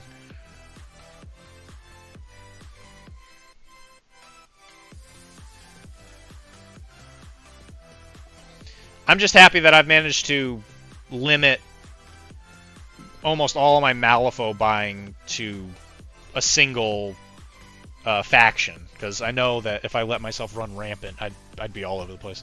No, you're right, I do need to get myself to events. It would be good to just be able to do that. Yeah, I mean, you know, and even just like not even to think about it from like a nerd perspective, right? It's like if you had access to a vehicle, it might unlock a lot of really cool things too.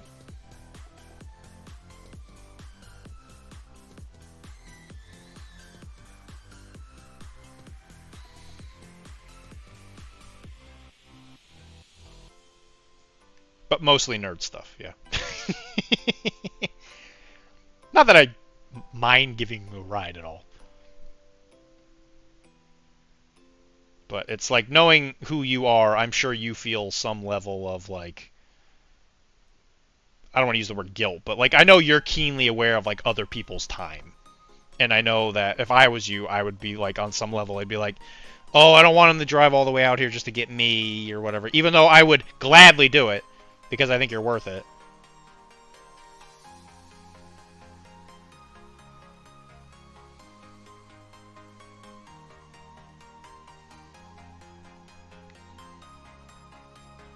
So right now we're just doing a lot of dark browns on this jacket, so it's probably not looking wildly different than what we were just doing. But this is one of those things you got to do in order to like help build up layers. So we're going to be doing a lot of different browns on this model because the belt is going to be a leather. There's also like a strap going to his little like backpack thing here.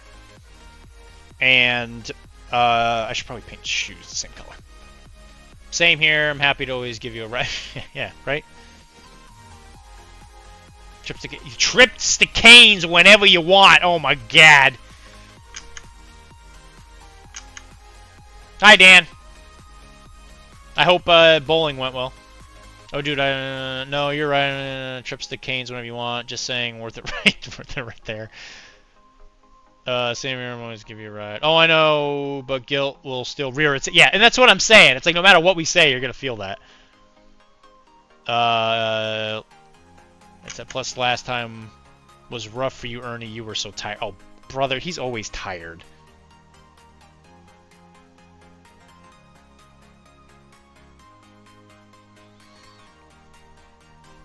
I mean, honestly, in order to get a car these days, you could probably get a decent one, like down payment of $2,000. The interest, I think, because I was looking at cars when the car broke down. I think up here you could get something decent. You're not gonna find much for less than at least like $8 grand. And with interest, it's probably gonna come out to probably about 10 grand on the payment plans. So if I was you, because I know you make okay money, I would just try and burn that down as quickly as possible. So even if you just went like, hey, I got, oh yeah, or you can get a lease. That's true.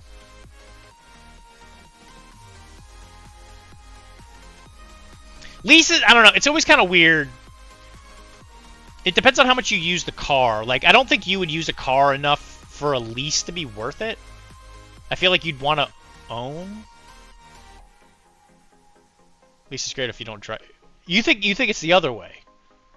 I thought you wanted a lease if you drove a lot.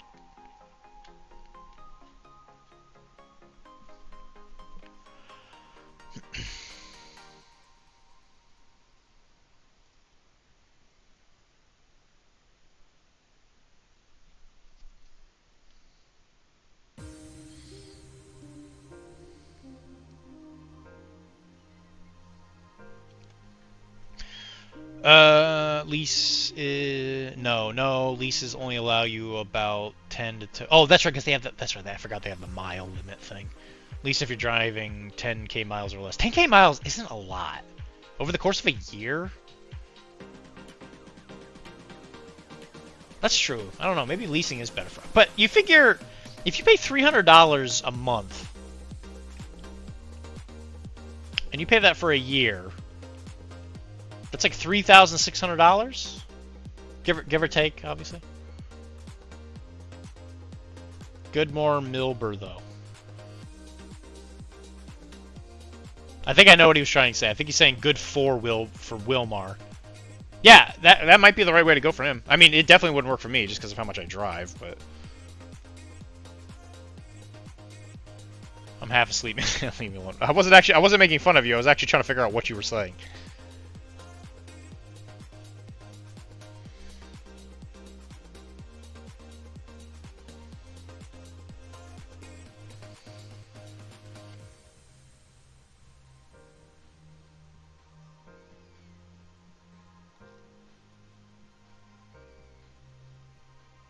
He's got the tool belt.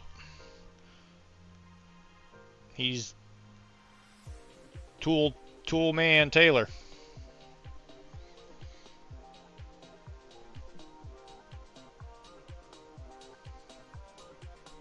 Yeah, and if you ever need help like going and getting a car, Omar, yeah, just ask, man. I'll gladly drive you around with cars.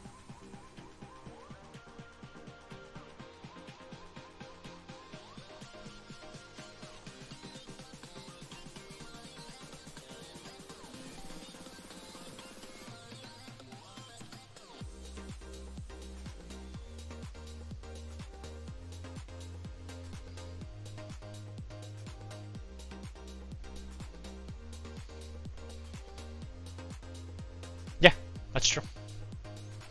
With the interest rates right now, it's not a bad idea. You're going to pay so much in interest right now on a used car that your $300 a month will have a decent chunk going to interest. Yeah, 100%. That's what I'm saying. That's what I was saying is like, right now you just want to get the $8,000 in pocket before you buy, as opposed to paying for the extra at least $2,000 you're going to be paying in interest. Yeah, because if there's one thing that salespeople like to do, it's tell you about the payment plan, and they focus on how much you're paying a month as opposed to what you're going to be paying for the entire thing. So something that's always a good idea is when you're asking them, hey, how much is this car going to cost? They're like, oh, $8,000. And I'm like, okay, well, on this payment method or payment plan, how much is it going to cost? And they're going to kind of not want to tell you. But they have to. So they're, instead of being like, oh yeah, this $8,000 car is going to cost $11,000 because you're paying this thing off over the course of 5 years, is going to be. I hate haggling, quite honestly. I just want the number up front, but I'm terrible at haggling. But they will try to I can't even say the word. They're going to try and veil what that actually costs. Obfuscate. Obfuscate.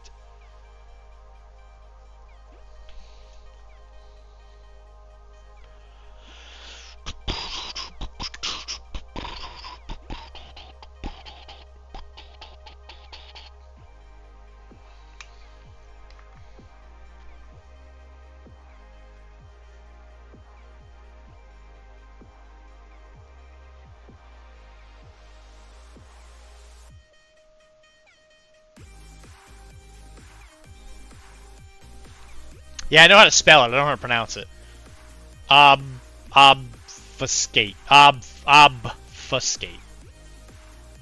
Obfuscate.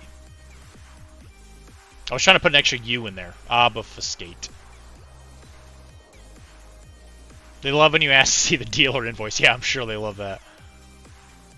Yeah, it's gonna have like a bunch of like floor mats and stuff. You're just like, yeah, no, take all that out. I don't want your $400 floor mat. Thank you. I'll go buy a $20 one from from an auto parts store.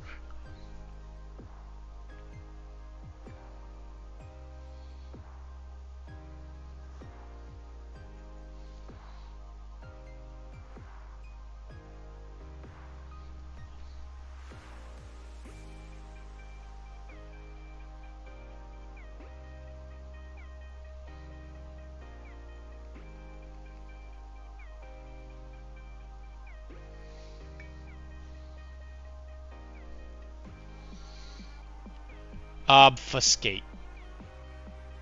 Isn't that what I said? Obfuscate?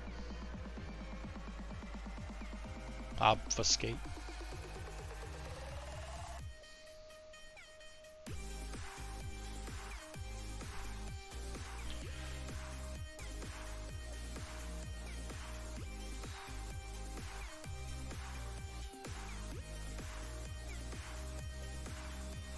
Also, Ernie, I'm not sure if you actually noticed who's buying that Bushido stuff. I don't know if you looked at the name.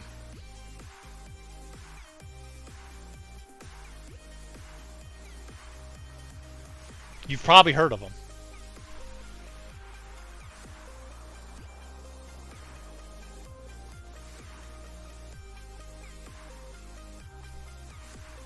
Yeah, Poly Nikes. That is the Poly Nikes.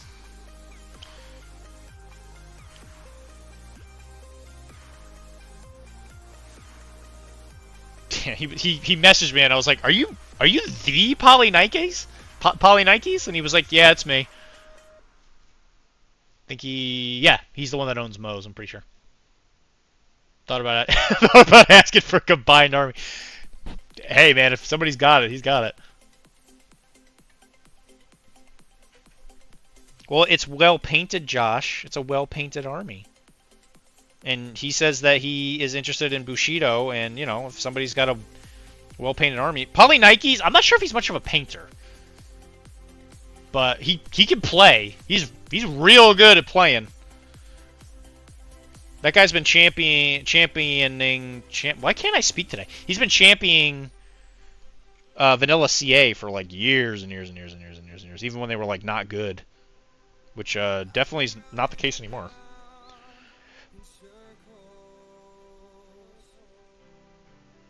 Also, Ernie, you really need to stop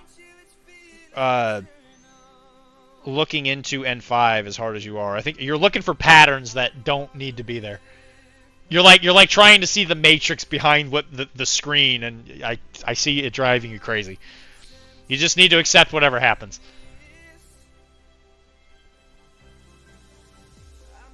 I was thinking about that combat drop or combat jump or whatever the heck it is.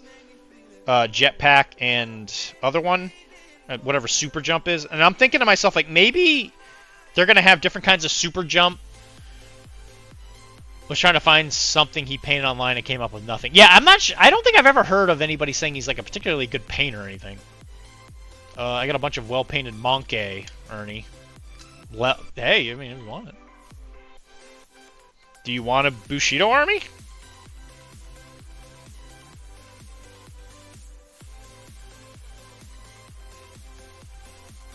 Again, it's up to him, not me.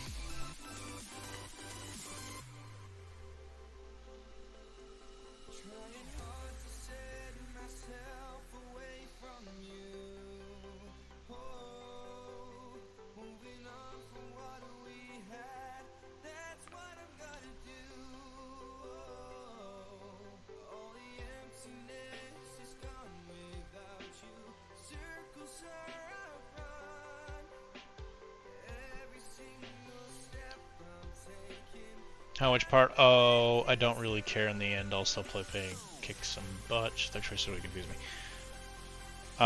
Well, you know, that's what I'm saying. It's like, even just thinking about the choices they've made now with the weird, like, sort of half-truths that we know.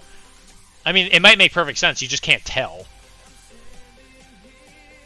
I did order the rule book, so we'll have that, and we'll be able to learn the rules before the rules come out, I guess, or whatever.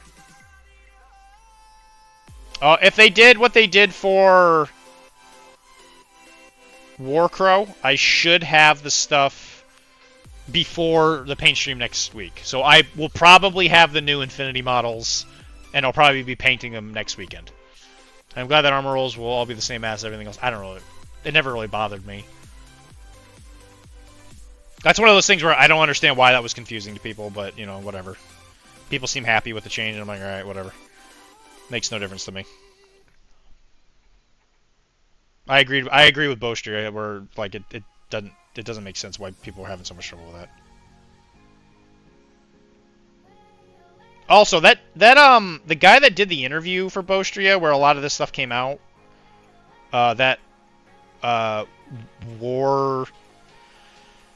of War Dice or whatever, dude, that interview sucked. That was a terrible interview.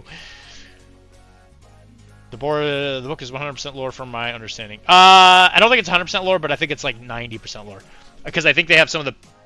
Like, they have, like, pictures and stuff of force organizations and stuff. With, like, the unit profiles and stuff. Which I guess you could sort of include as lore, but, you know, whatever. Well, we'll know soon.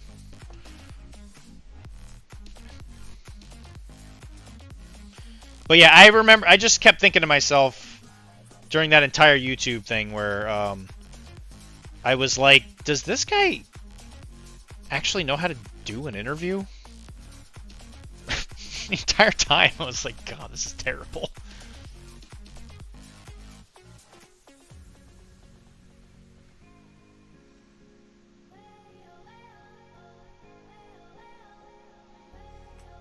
And the thing that was going through my head is like, man, I really hope the interviews I do don't sound like this.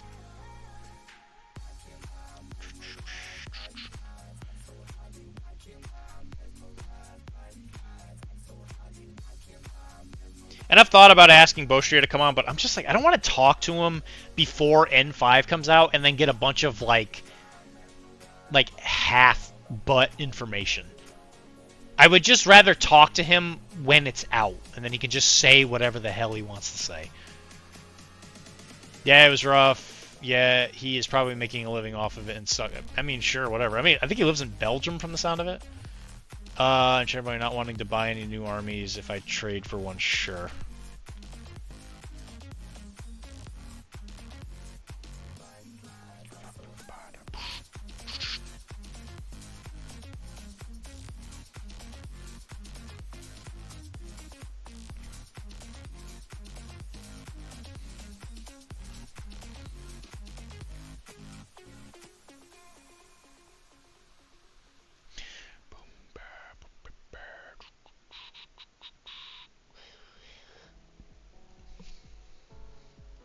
And that brown jacket's starting to kind of come alive now. I don't know. I don't even know how to describe why the interview bugged me as much as it did. It just was like...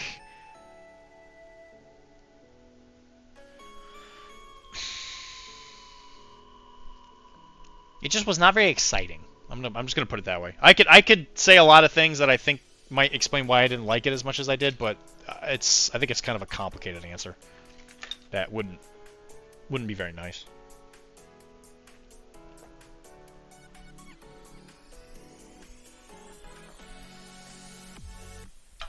Honestly, Josh, I do not. Why'd you sell it already or something?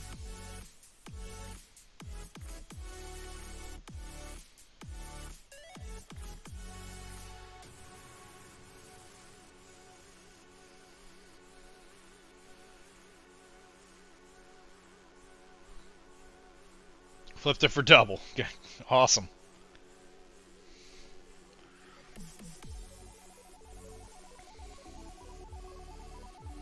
Yeah, you said it was the old guard stuff too, right? The old infantry. But it was painted, I think.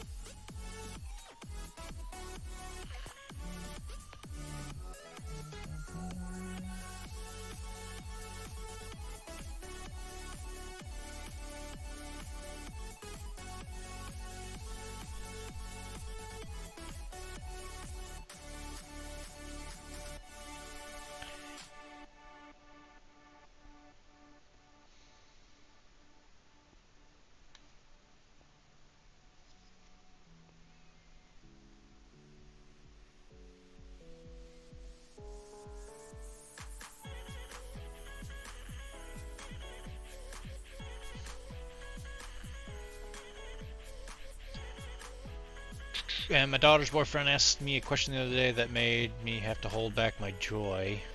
He asked me if I thought he should sell all his 40k to buy into Infinity and play with me. Well... I mean, has he played Infinity with you yet? Like, just make sure he likes the game before he drops a 40k army. Because as much as I love sticking it to GW, if you sell the army and you realize you actually want to keep playing it, getting back into it, it is so painful. You're trying to get in good with that. No, I told him let's wait until N5. Yeah, that's a fair answer.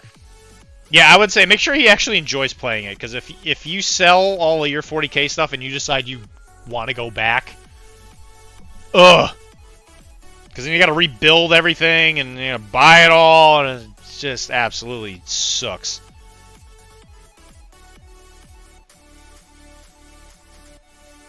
It's one of the reasons why I still can't fully get rid of all my 40k stuff, because I keep thinking to myself, like, if I ever have to use this, I really don't want to have to rebuy into this game again.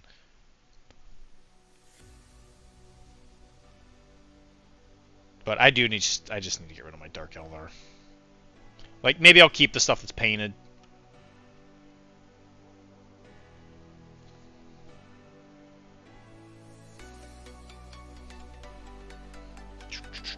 Told him to wait until we play and see if he likes it. I said if he does, we will both sell everything and dive in.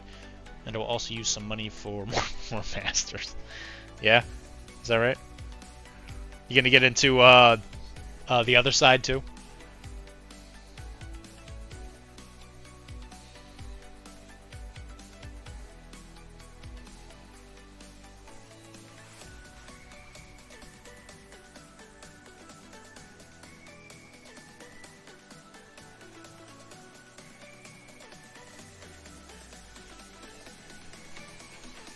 Well, one of the masters I'll be buying. Yeah, yeah.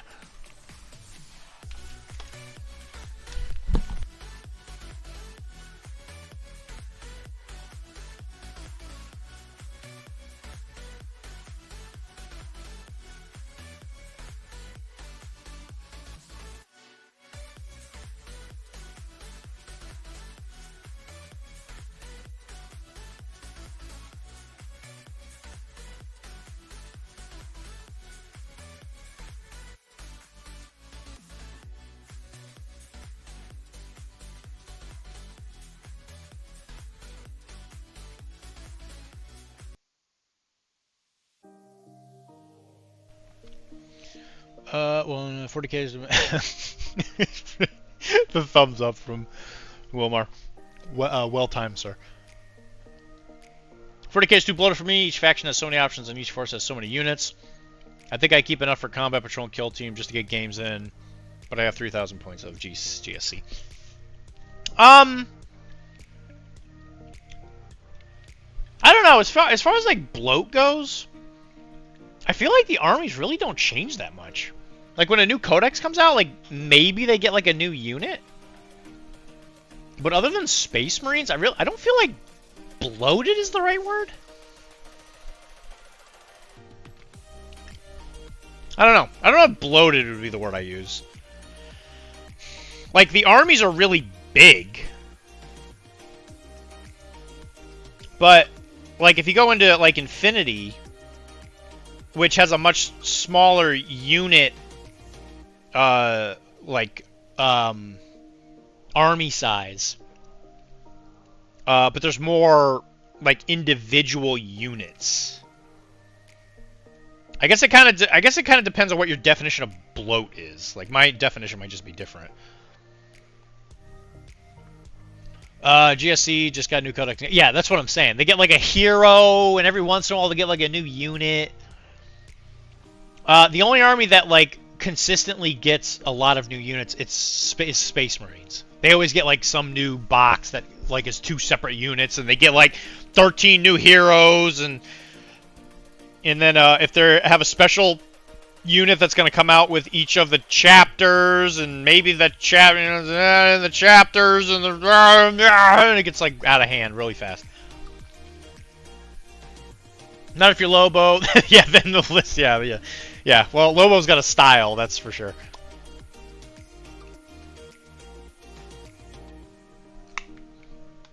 I mean, I like Lobo. I don't necessarily like the way he plays, but like I can't say I'll never say that I don't get it. And if that's what he likes, then you know, whatever, sure. It's not how I would play, but hey, man, whatever. Maybe it's just because I'm newish and it feels daunting to face down that bigger. Yes, now that can be sure, but it depends on what army. Because like I said, if you're jumping into like Space Marines, yeah, there's gonna be some bloat. Space Marines have some crazy bloat. But like Eldar, I don't remember the last time Eldar got a new unit. Like the last new thing that happened to Eldar was Yanari, and I don't even think they got a new unit. They got the 3 characters, and I think that's it.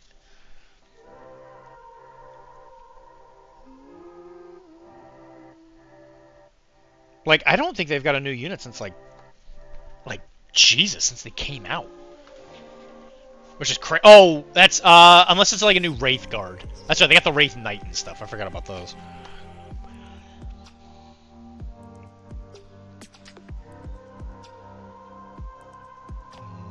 And then they got some Forge World stuff back in the day. Yeah, that's...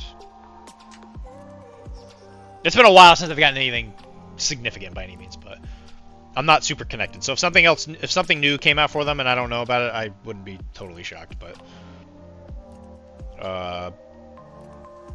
yeah, when you say bloat, I think of, like, number of units, like, in variety, but the bloat could just be from the fact that you have to buy an entire army. I think the way GW does bloat is they just add new rules in 15 different books that you have to keep track of. That is bloat. I love him and he's an amazing player, but I could never play that way even if it meant winning. Yeah, bro, I get it. I just like I like to use new stuff, you know. I like the lore behind stuff, so I'll admit one of the worst things I am at every minigame I ever play is building lists, because I love the lore of stuff so much that I always want to include it, and it really makes theming a list difficult for me.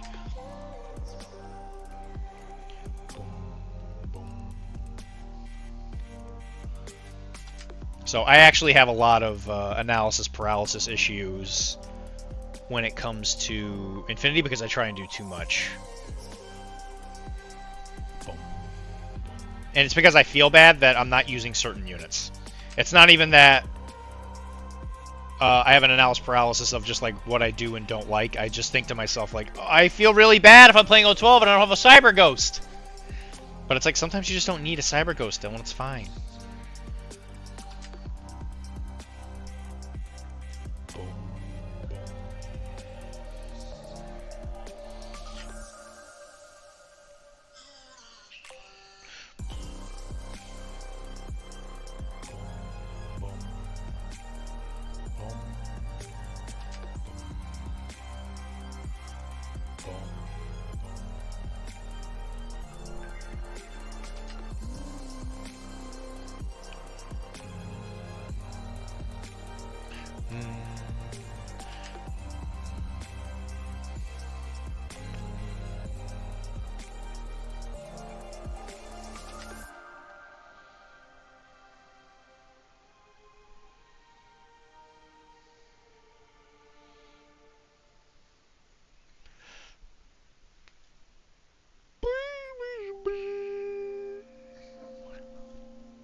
I don't like painting large, flat surfaces like trench coats.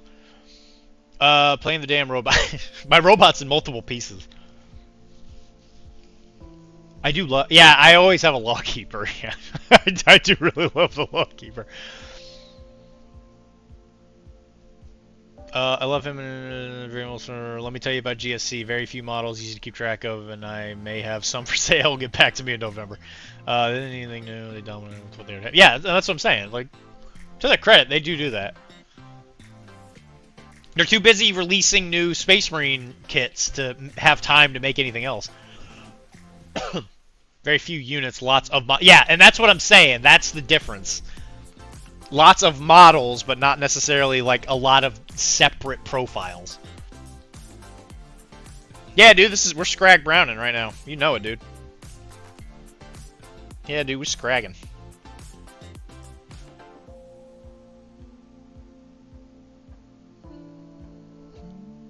I mean, it's a part of a suit. I mean, if he went out in a brown suit and he didn't say it was Scrag brown colored, he'd be the laughing stock of Malifaux.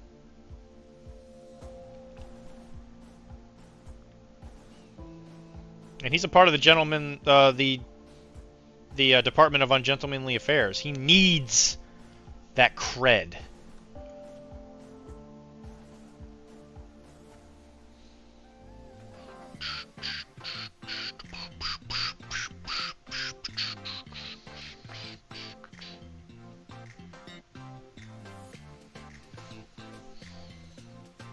I think it came out all right though. Add a little bit of bleach bone.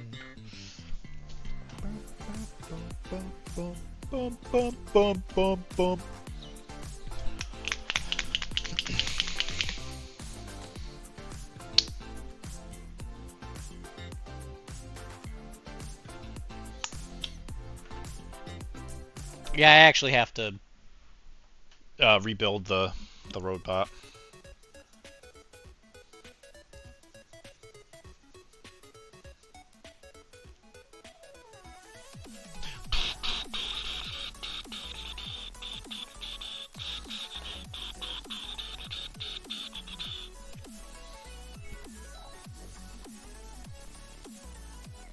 That street sweeper?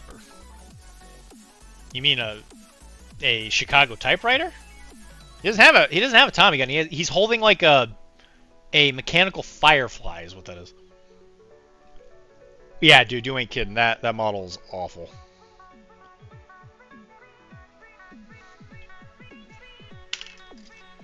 Yeah, there's gonna be a lot of non-metal metallic on Mr. Gibson here. He's got a lot of metal stuff on him.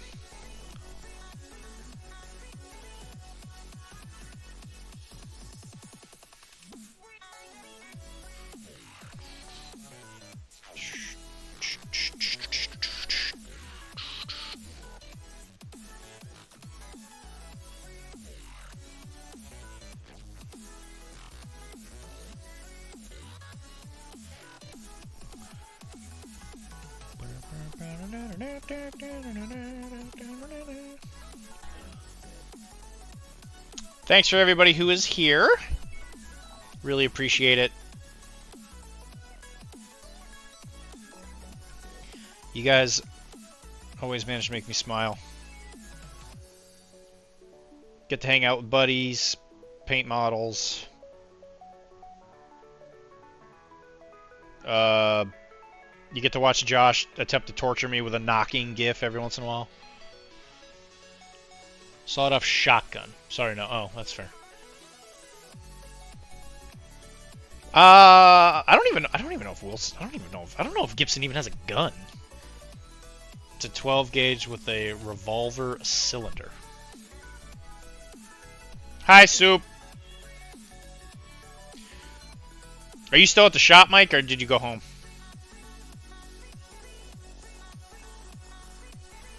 I could have swore Neko came out this month. I'm sorry.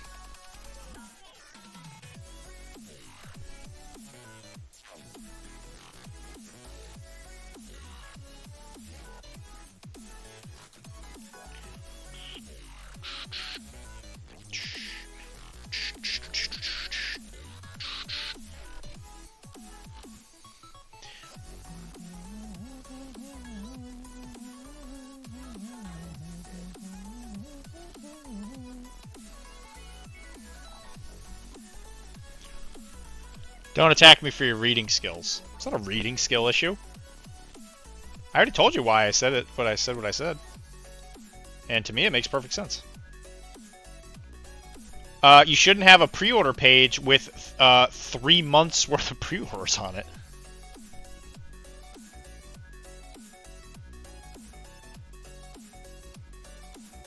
And I wasn't even mad. I was just saying, if he didn't order it, I would have just ordered it somewhere else. Because it takes them so long to get boxes. I didn't want to wait until next month. Went home. You did go home. To 12 years. Soup. It was to the Sega Genesis Shadowrun game. Never played it. One of my favorite parts of all times. You attacked me. Degraded me. Well, that's fine. Hey, your model's done. I think she came out really well.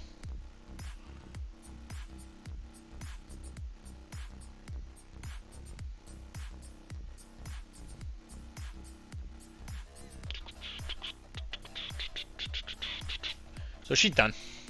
You will have her tomorrow. Which I didn't give you Apex either last week, right? Because I got sick. Yeah, that. Sorry. Yeah, I gotta apologize again for that.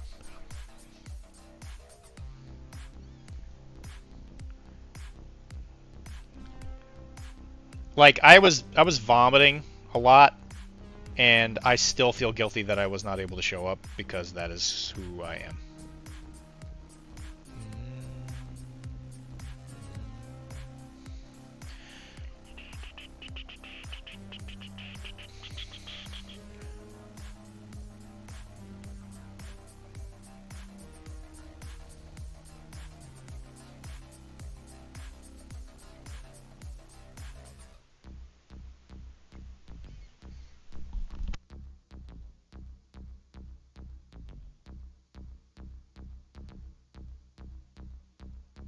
Yeah, only having one eye while driving, that was fun. Let me tell you.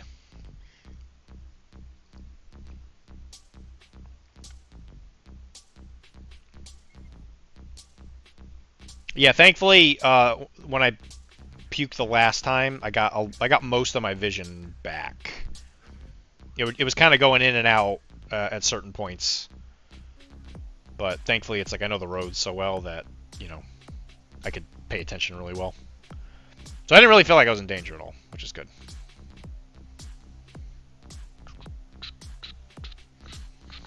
Now I can't eat sun-dried tomato. I can't even look at sun-dried tomatoes now without feeling sick.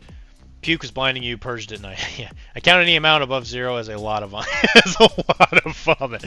That's fair. I'm not even like a big puker. Like I have an iron stomach, but man, let me tell you, whatever I ate, I'm pretty sure it was the sun-dried tomatoes, man.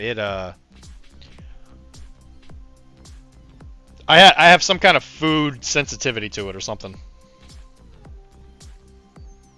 Like I didn't have an allergic reaction, but my nervous system freaked out, and it was not happy with what I did.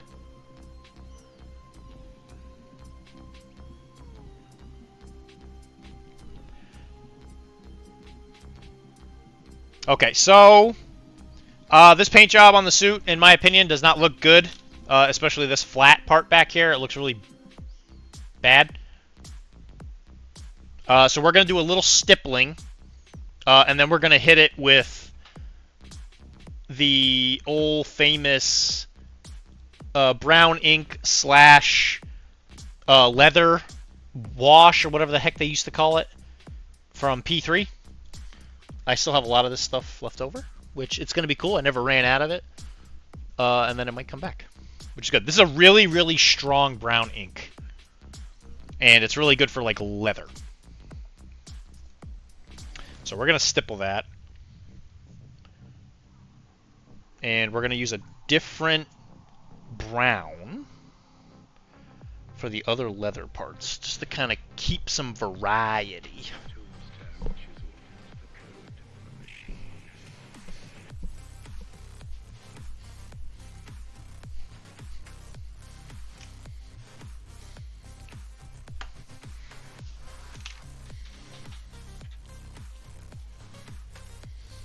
Every day I sit down here, I throw more and more stuff away, and man, it amazes me how just a little bit every day makes a huge difference on this desk.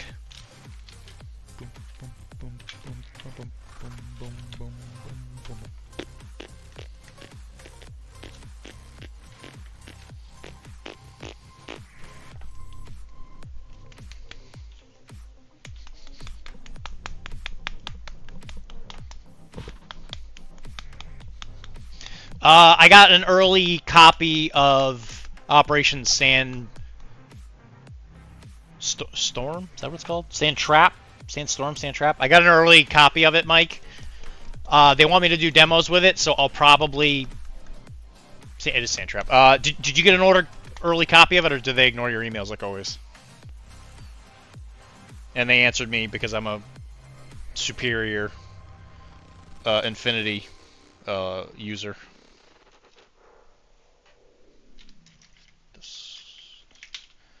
Some of these brushes I can just throw away, Dylan. You make okay money. You can throw away bad brushes. Gonna paint some panel. I will paint it if you want me to, yes. I might paint it super quick and dirty and then get back to it later. One of those things. Cool to run some deep, and I didn't apply. I was going to wait for the store to get... Okay, yeah. What I could do is... have a day where... what'll probably happen is I'll probably bring it on Tuesdays. And, people can see it. Okay, what I'm doing is I'm taking some of that highlight that we were using before, and I'm just going to stipple it, which is really good for leather suits like this and big, like, open spaces. Because it blends it a lot better than what I was doing. I don't know why I was doing what I was doing.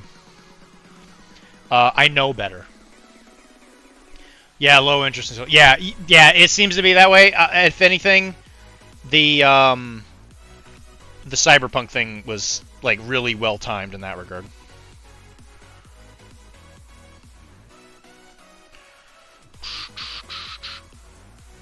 Oh, but it'll have the new rules in it, so I assume.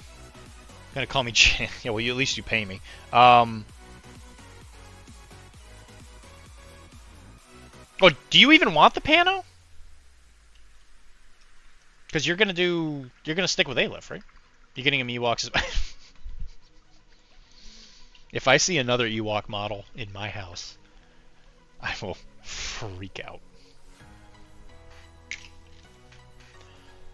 I feel guilty enough painting Gibson here.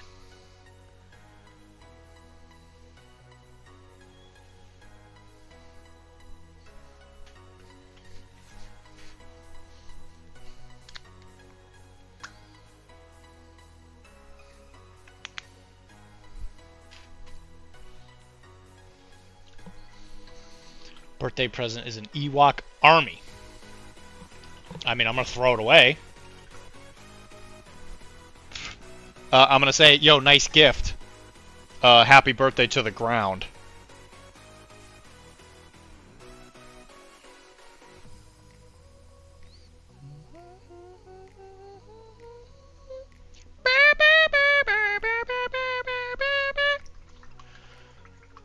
I can, yes. And I will. You're not my... Okay, you kind of are my dad. I can't say that. I like it Ewoks for Dylan's birthday. Maybe a full-size Wicket. Yeah. A man driven beyond his limits by the Ewok invasion. Yeah, you don't know the backstory, Mr. Birdteeth. There's a lot of hidden things going on here that you have not... that you're not like a part of. I am your father.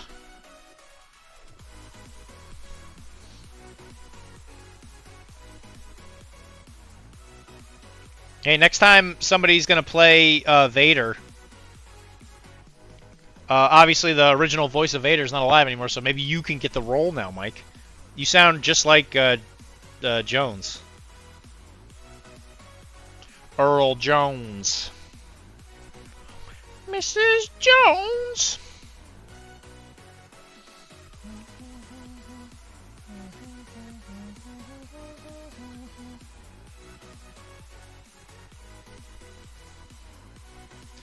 And then this is where Wilmar accuses me of being a Star Wars fan. I am your father.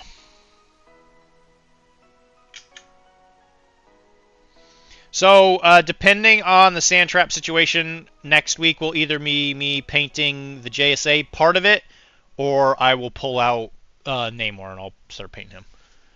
No one will respond to me. Lucia Studios, Disney Corvus Belly, and blacklisted by everybody. Hey man, it's that self-confidence issue that you have.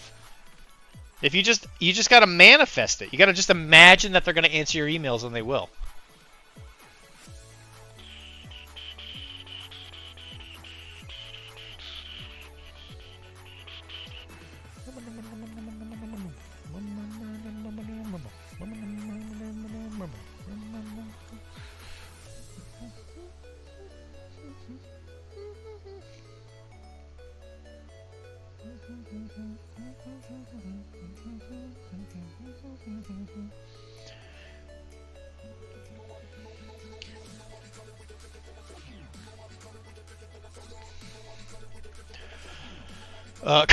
Corvus Belly's causing your depression. Oh, it's not an issue. I have no confidence in this. Backs it up. Look at this guy. Look at this guy.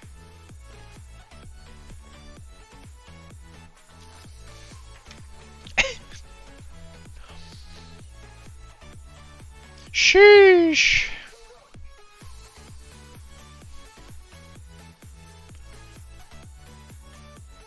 So I was talking to Kara about this. It must have been the day before she left. So I survive confidence-wise.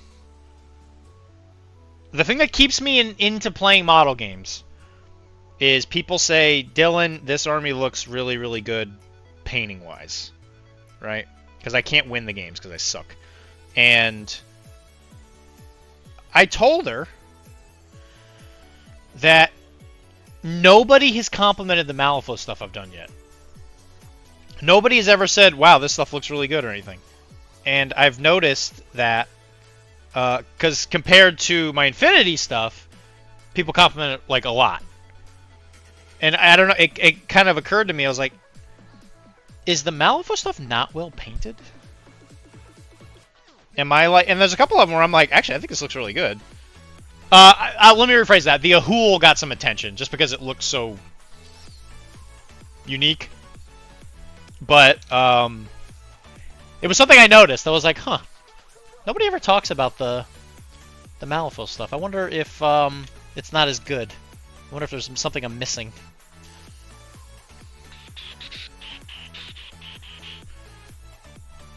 So if you guys can just tell me, that'd be great.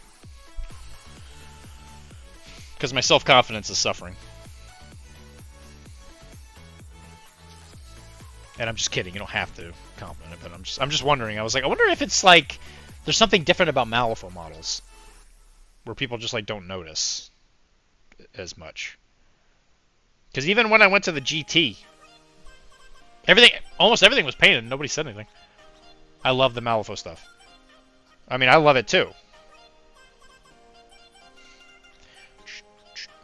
I'm talking about my paint jobs specifically. I mean, the Malifaux stuff in general is great. Yeah, you see, I know that. It's just something I noticed. It's that people don't say it as much. Because, you know, usually if I go to an event, at least one person's like, wow, this looks really, really good. And that hasn't happened yet. So I keep thinking to myself, like, is something wrong with this army? That's what I'm... Don't insult me. Because I know it looks good. I think they look weirder, so less something to call them good looking. Yeah, and that's probably what it is, right? So like when you look at like an Infinity model, you can look at it and be like, oh wow, it's really big, and you know you can see like the shading on the armor plates and all that, and then you see this guy and it's just like some asshole in a suit, and you're just kind of like, I think he looks good. So it was interesting. It was like something I just noticed. I was like, I wonder if Malifaux models have to be like a certain layer higher for people to notice if it is painted well. It was just a thought that had occurred to me.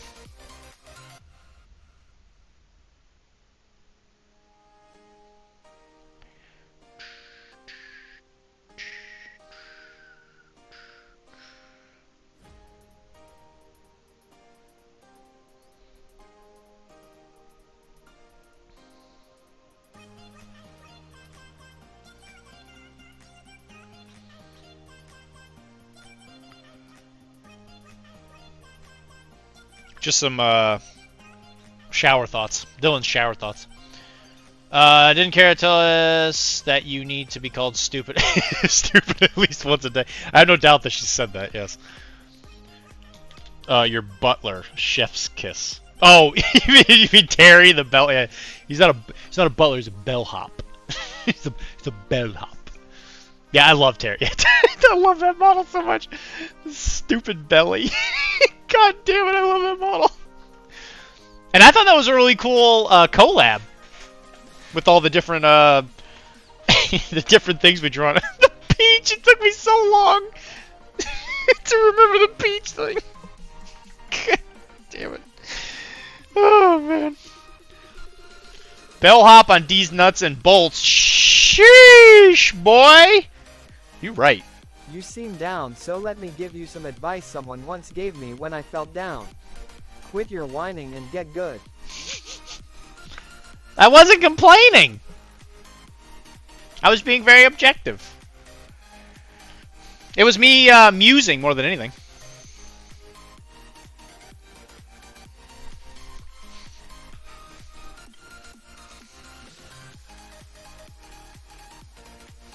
So, as you can see, I think I used this stuff like a couple months ago. It's still not complete. It's still not completely dry. So this stuff is it's very powerful. So if you use I got a muse for you. D's nuts.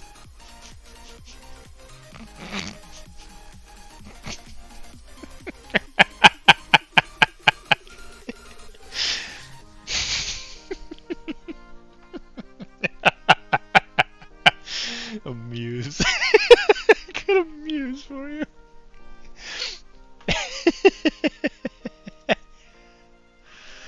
Oh, jeez. Need some donuts.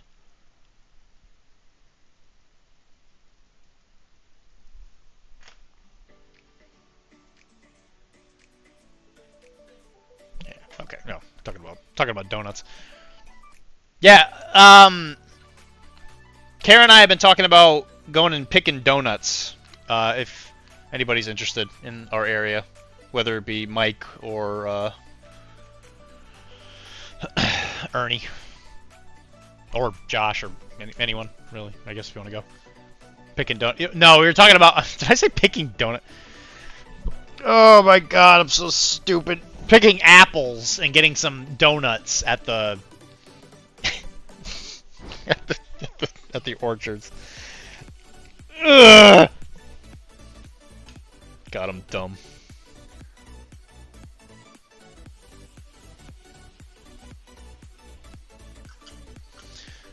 Okay, so what I did is I put some of it in there, 1 drop of it, and then I put 7. All right, well then you don't have to go.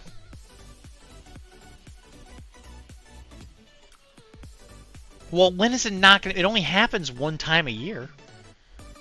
Okay, well fine. Then you guys can fudge off. All right? How do you feel about that? Don't go. I don't care. It don't matter. None of this matters. Donut tree.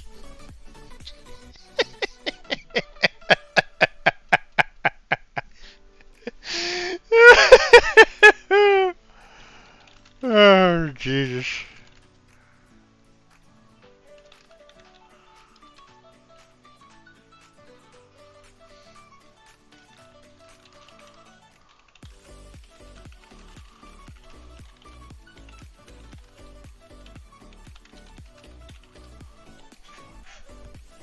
I matter. I'm made of it. That's true. That's a scientifically factual statement. All right. Anyway, so yeah, I think it was 1 drop of this and 7 drops of water, and it's very, very watered down. And as you can see, it's still pretty heavy on the tint there. So this is really, really good for leather stuff. So if you were to just see this, it might not read as leather. And what you do is you just take this, and you can actually use it like a wash. I'm usually pretty anti using stuff as a wash. This is one of the very few exceptions, and that's because this is really good at helping with the transition lines, because it is very much like a glaze. You just want to make sure you're really careful, because if this even momentarily touches something it's not supposed to, it will forever be stained brown. So you just want to be careful. So in this case, I want to make sure I do not get it on this suit or on to his white shirt. Yeah, if it touches white, yeah, it ain't never coming off. It's stuck. Dylan's donut tree.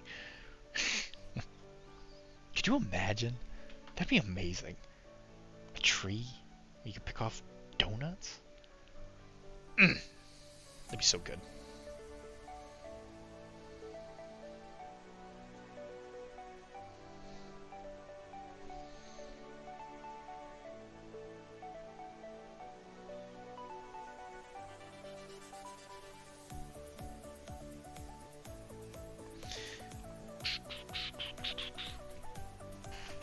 Alright, and so what we're gonna do is we're gonna take some of that original brown that we were using.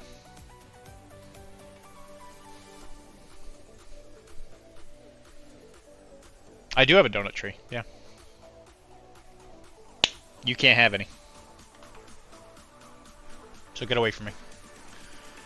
I'm back. Probably wouldn't be a tree, but a bush. Yeah, probably. They do strike me as a bush type pastry, don't they? I thought he picked these nuts and not donuts. Ow! Got me. Just full of zingers today, huh? Alright, we're taking that original brown and we're going to drag it into the dark areas to help with color transitions. I like to do this while that other paint is on here because it kind of helps bring it all together.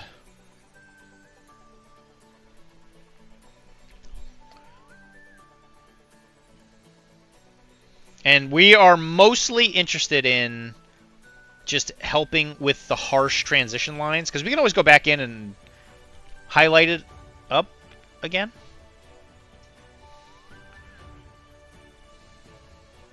We just don't want to have super harsh transition lines.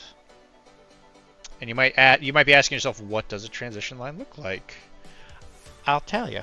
So in case of this jacket, it's hard to see because of the glare, but there's like a clear line right there where you can see where the highest color is sitting there on the top. And all we want to do is we want to blur that as much as possible. And you can do that with just progressive layers of shading. And it should really help blur that line. So like you just want to make sure it's thin enough to where you don't accidentally create another transition line, which they call coffee staining. But as you can see, like up here at the top part of it, it's pretty much gone. Like you look at it from that angle and you can see it like go into the highlight, but you don't necessarily see exactly where it happens. But you can still see it there at the bottom. So we're just going to keep working on that. Okay, I'm getting stupid because I'm so tired. Night fillers and lady bits. Well, good night, Mr. Josh, whatever a lady bit is. I thought he picked these nuts. Why are you saying a lady bit? In case there's any ladies lurking in here, like all the goth chicks you have at your house, but why they're bits? Hey, man. It's one of the best parts of a lady. Is the bit. They got the bits.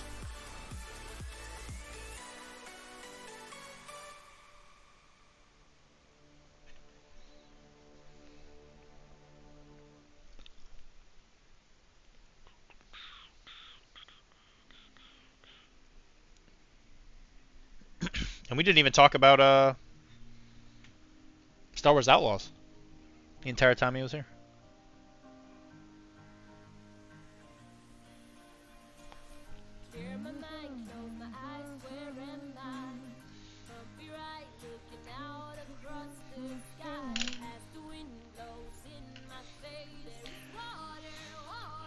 Everywhere.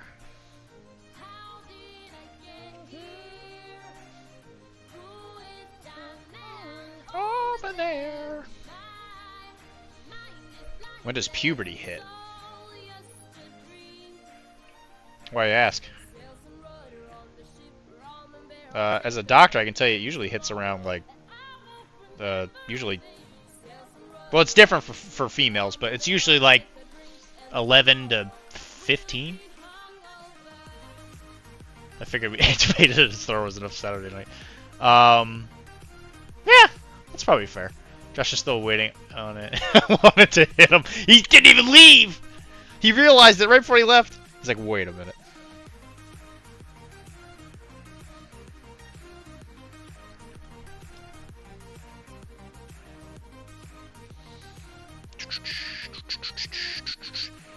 So if you weren't a dummy like me, you'd probably just airbrush this. Go to bed. Go to bed. Go to bed, Josh.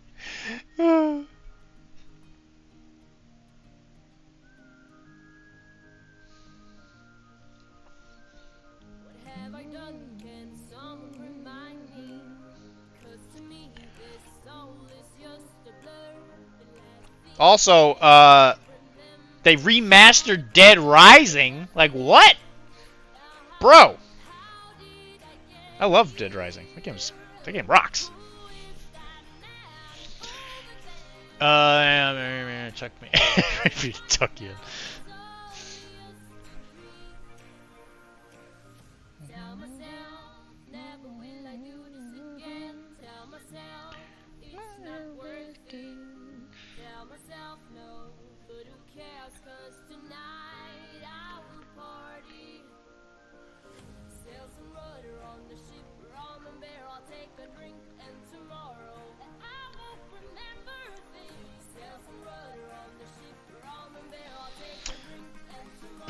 All right, as soon as I get these little transition lines where I want them, I think we're happy.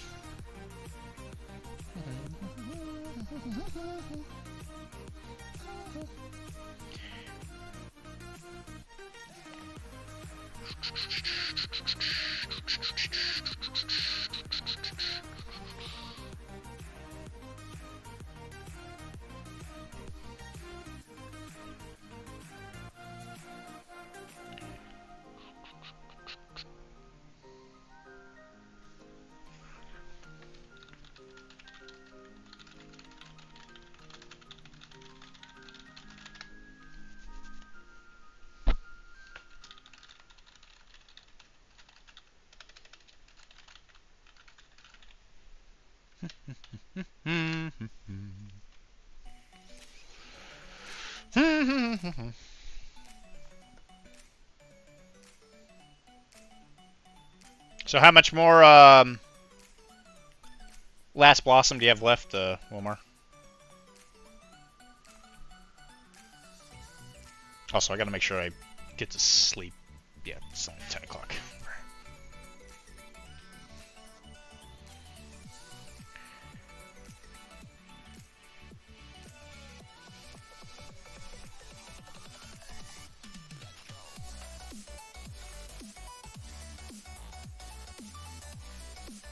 I do love stippling. It is just one of the best things you can do as a model painter is learn how to stipple. It is real good stuff. 5-ish models. I'm working on the Katashiro now. Excellent.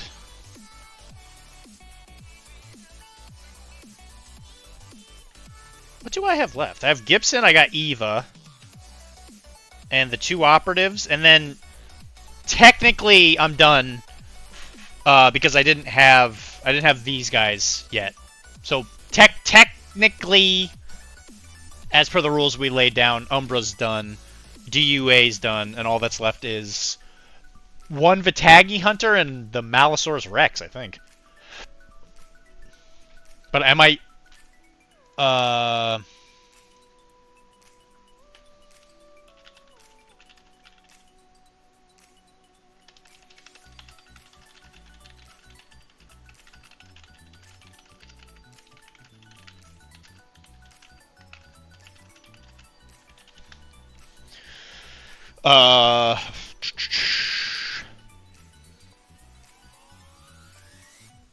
yeah, I might paint them relatively soonish, but technically the vow will be fulfilled.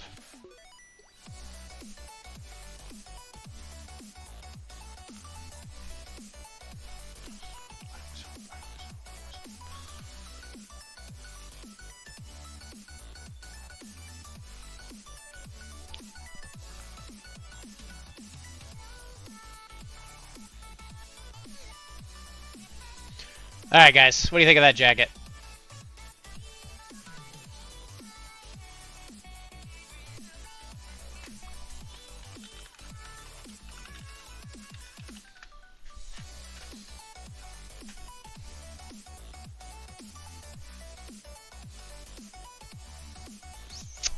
I want a little black in there.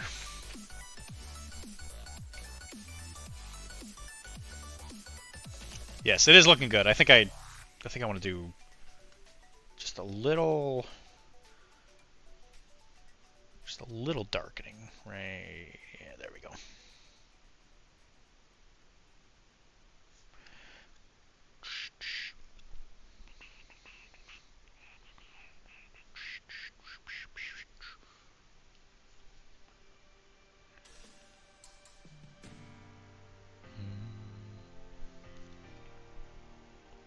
I don't want to fiddle it to death, but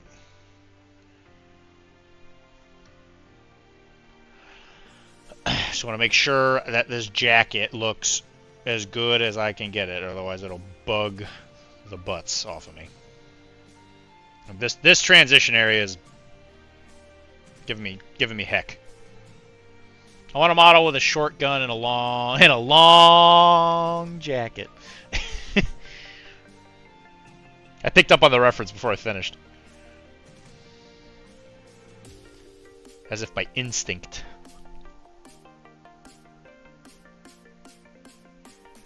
Okay, I think I can be happy with that.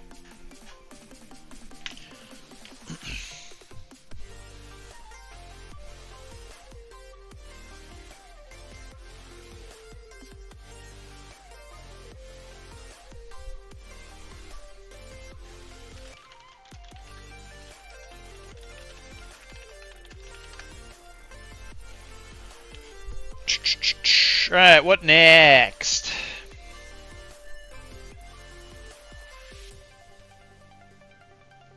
We should get his tie real quick.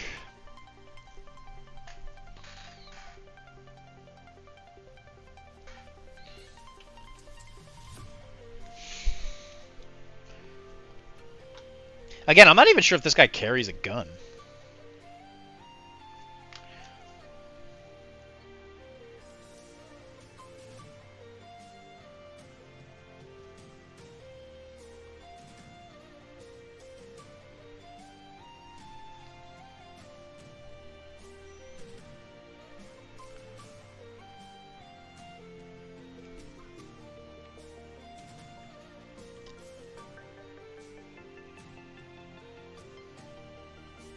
I do think Gibson's good though.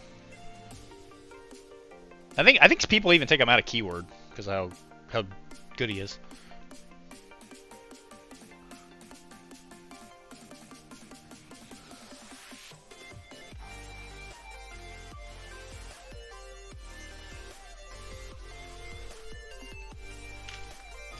Alright, we're gonna keep working on that.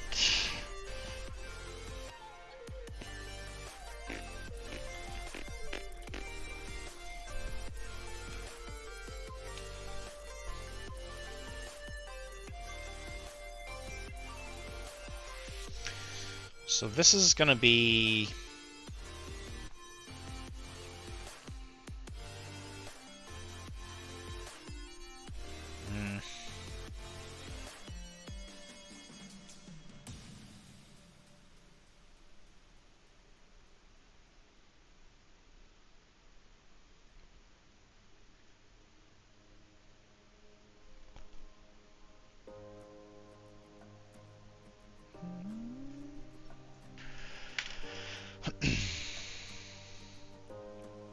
should definitely finish everything that's not metal, which I think is going to be black now. I think almost everything else on him is going to just be black.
Oh, did you hand off those models to Wilmar, Ernie?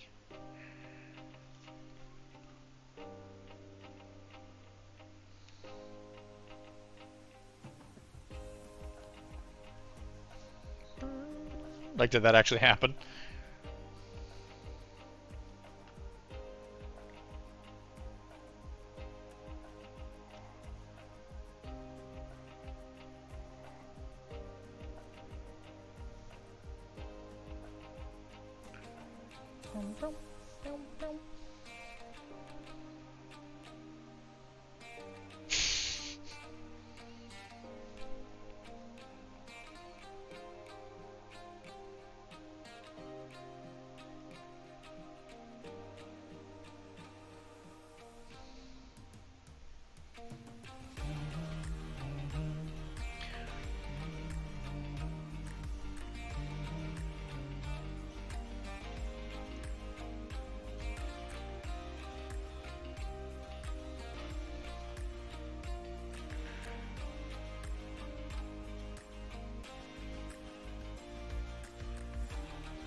Pushed a little too hard on Saturday and felt rough Sunday. Jeez. You got me. All right, you did. You 100% got me on that one. scared the shit out of me.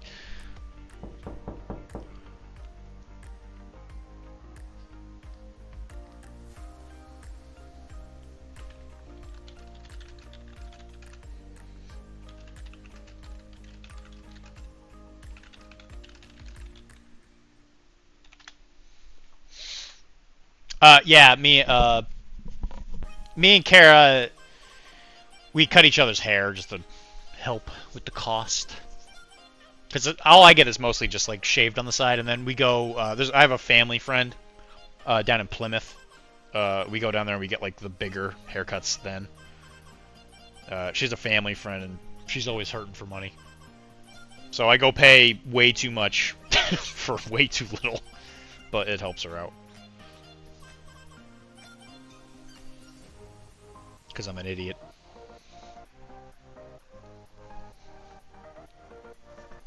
It was one of my mom's old friends when she lived here. And she's made a lot of bad choices in her life. But no, me and Kara, every couple weeks we'll just shave each other's heads.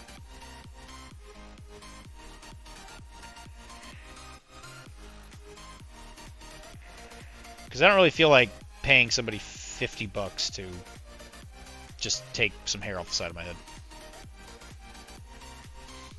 It's not my style. Like broken legs or what? No, she's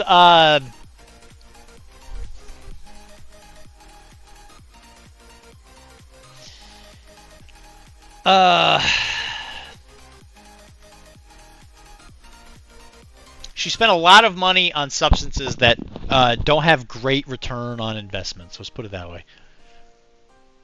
I don't want the kids to have any idea what I'm talking about. How much hurt does she deal for the money? How much hurt does she deal?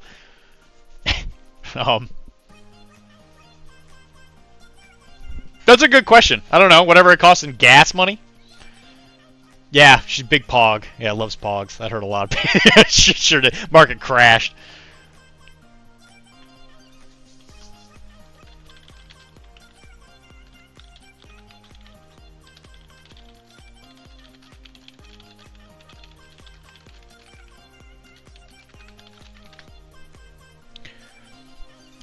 Jennifer Cass, so I assume she's muscle heart. Yeah, bro, I don't think she could. I don't think she could move a lamp with how not in great shape she is. It's okay to talk about it. Josh went to bed. Josh went to bed. She loves. She's an old hippie.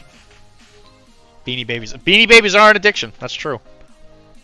Yeah, she is a classic old time hippie. And she doesn't want to work more than like the most bare minimum. So I think she works like maybe 20 hours a week, which is fine for her age.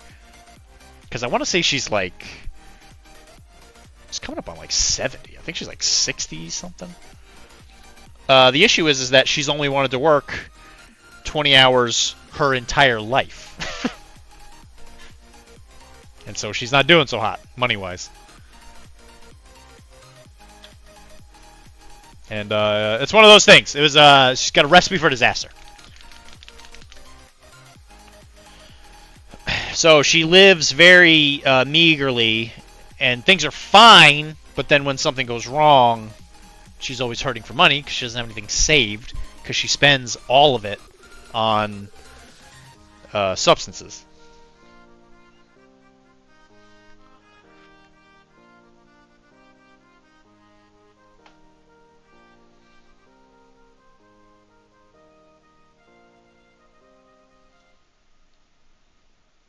Which is a repeating theme for a lot of the people I know.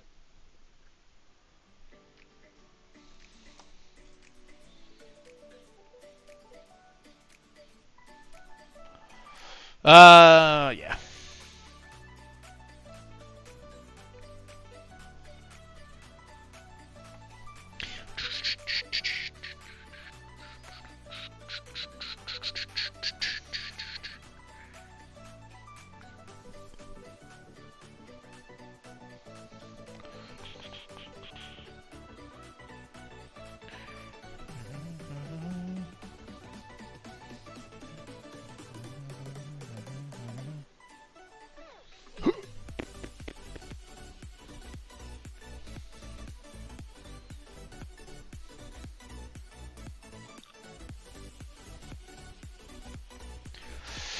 Does Gibson have a salt and pepper?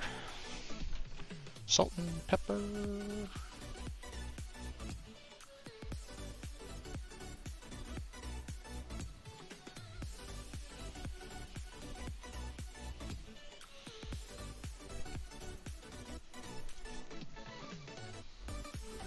I don't think he has a salt and pepper beard.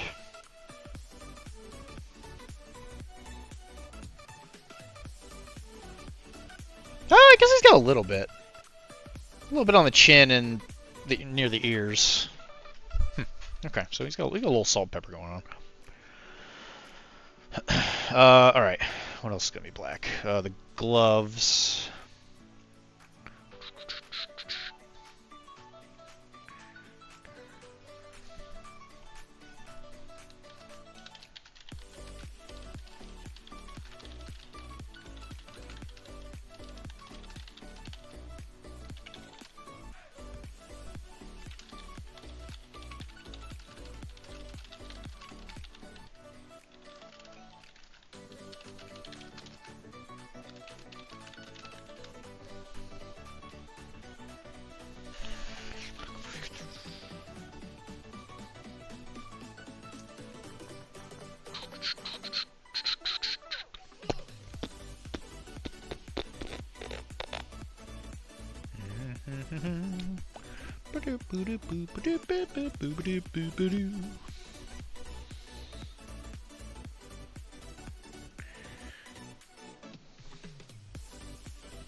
You know, I gotta say, I really do like how Monday is the stream, and then Tuesday is like Webway Day.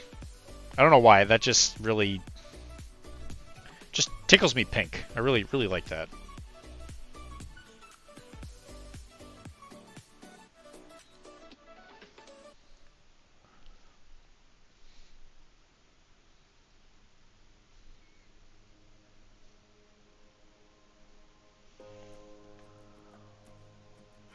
Tools we got here. Lots of little wrenches. Get you prepared to see me with... Yeah, I mean, that does help. And most of the time when I'm painting, at least for the past couple weeks, has been something for you. And one of the biggest joys I get from painting for other people is knowing it's going to get used. Which, that's a whole other issue with Jesse's stuff, is I feel like a lot of times when I paint stuff for him, it's not really going to get used that much.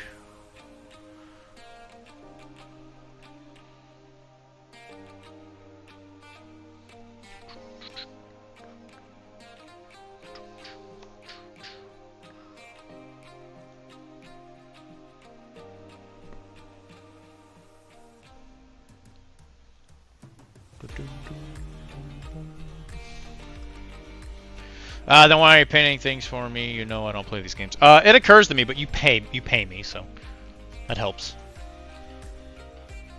But that thought does occur to me, yes.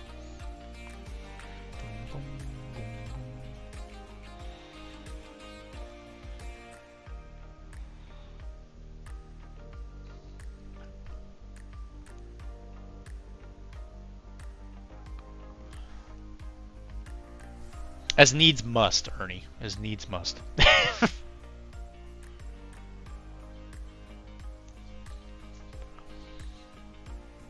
I hope you're right, though. I hope you do play more.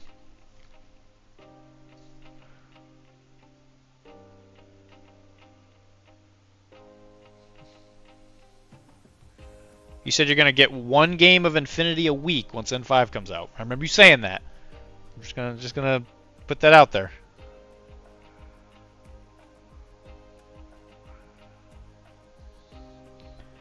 But Ernie, me and you have like a special kind of like situation where you help me out with things that are beyond just like regular, you know, stuff. Like, you know, whenever we do events and stuff, you do the logistics and all that. So like you get a lot of leeway. You get the event organizer love that I give to people like Tizzy, stuff like that. Don't worry, you and me will play like a million games in a row so that we can. He doesn't say he doesn't play, only paints. Yep, that's the plan, and thank you, buddy.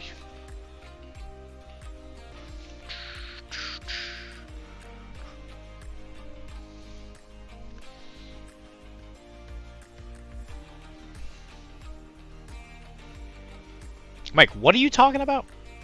And it's not Star Wars. Yeah, not Star Wars always helps. You and me will play like a million games in a row, so then he can say he doesn't play. Only paints. Oh, I get what you're saying. Now I am wrapped around what you're trying to say.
I'm all for it. Having table at home really helps, and I'm going to introduce game the nephew from Halo. Yeah, well, like I said, we'll see.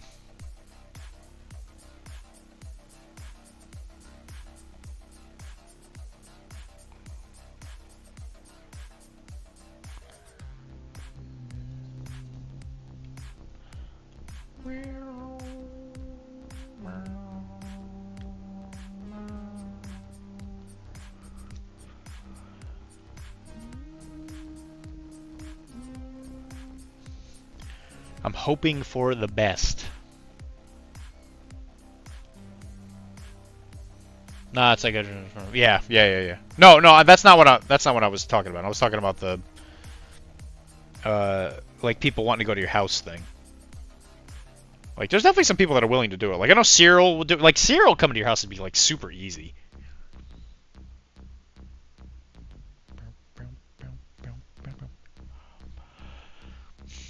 Oh, you were. Oh, I'm sorry. You were answering Mike.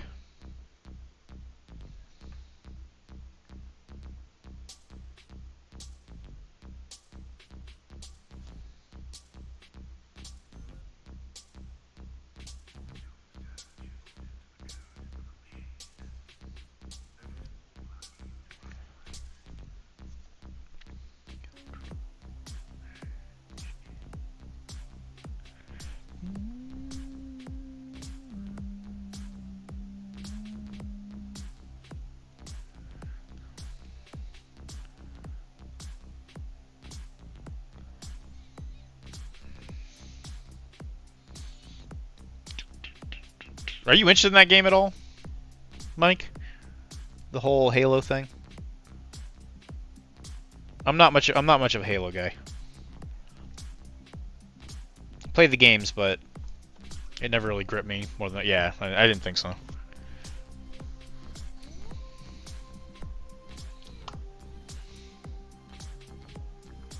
It's only Spartans, right? There aren't any elite. Like, there's one elite.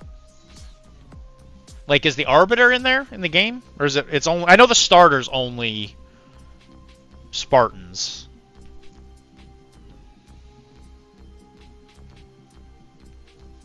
I knew the lore because of friends, but not a fan of the IP. Yeah, that's how I feel. The games are fine. They're okay.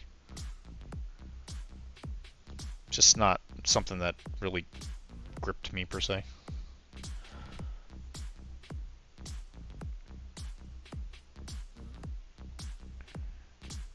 And I love a good IP. Nah, 8 Spartan. Oh, it does have elites in it. Okay.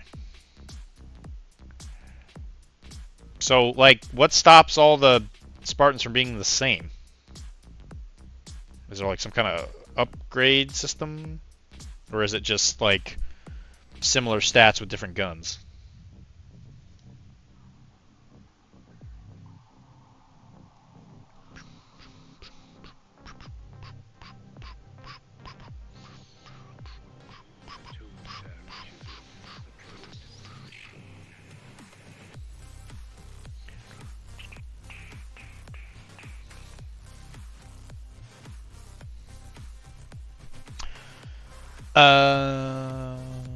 They added elites. No, first parts elites.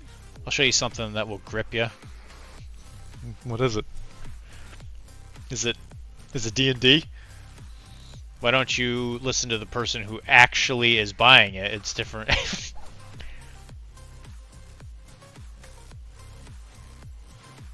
Was that infatuated statement against me? It's different Halo teams from my understanding. Oh, okay. Okay, that was more referring to me. I was like, I haven't listened to anybody other than you. Okay, pasta? There's no pasta.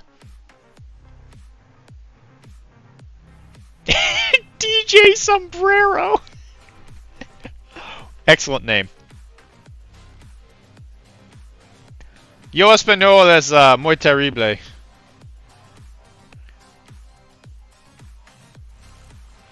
Mi es Diablo Blanco.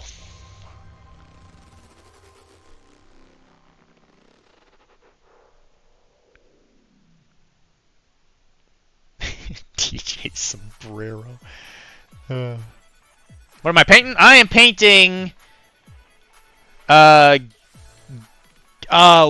Oops. What is his first name? I know his last name is or his first name's Gibson. DeWalt. Gibson DeWalt from Malifaux. I don't know if you play Malifaux or not, but he's the Q character. He's the engineer guy for the secret agent guys in yeah, es muy poquito. Yeah, it's not. Es muy pequeño. Pequeña. Español. Mi inglés es terrible también. But es mejor. We'll keep our comments to ourselves then. Nah, everyone else saying it didn't include elites. It's different Halo team. Different Halo teams. That's interesting. Okay. All right. So there's like different. Okay. There's like different armies. It's just the same guys. All right. That makes sense. It's different. Un poquito. We'll keep our comments. Mew-fu. I'm a white guy from Texas that used to have turntables. A white guy. Well, I mean, you should have been DJ Cunyo or DJ oh, what's the word? What's the word that they always make fun of us with? I think the coach goes by it in Big Mouth. What the heck do they what do they call us when they don't like us?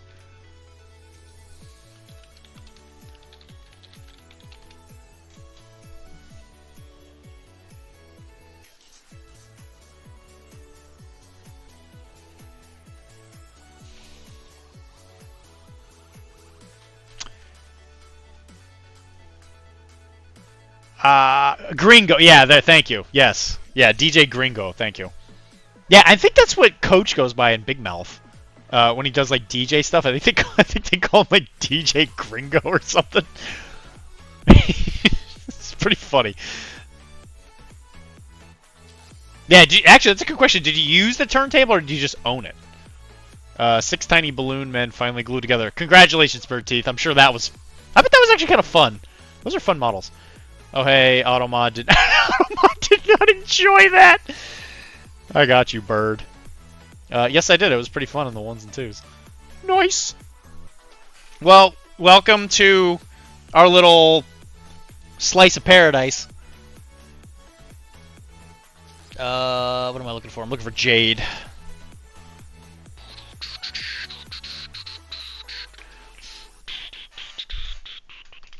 DJ Frioli. That's another good one. Wilmar very consistently makes fun of my attempts to speak Spanish, which I think is rude. I'm just trying to be culturally aware, and he makes fun of me. I like to think I'm the victim. DJ Frioli. That's a good name. Are you a painter, or do you only play music?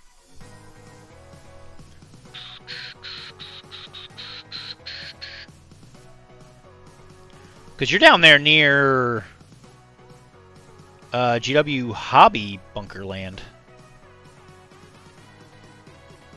I think that's in Houston, right? You a painter or a heckler? I missed what game that guy's from, and is the game super fun? He is from Malifaux, and the game is very fun. Yes. Actually, there's a really big Malifaux. There's a really big Malifaux Texas event that's actually happening very soon. I saw them list the event not that long ago. Let's see if I can find it. Yeah, here it is.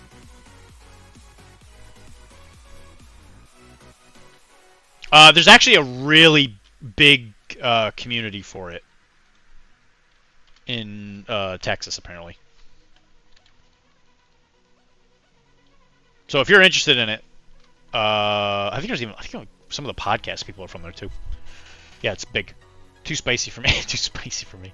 Dramatically over my eyes, they call me Queso Blanco. You a painter or a heckler? I do all sorts of stuff unemployed. Sheesh.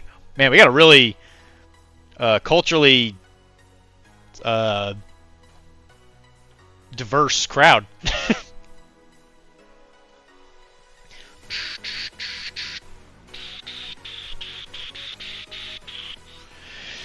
Well, welcome to the Deezaster Zone. Mr. TJ Sombrero. We're always painting stuff. I am also the host of Arachne, which is a Infinity podcast where we do a lot of Malifaux stuff in there too. We do some Cyberpunk stuff. I'm not sure if you've seen Cyberpunk. It's also a very good miniatures game. And we kind of just F around a lot. We usually have a lot of fun, to say the least.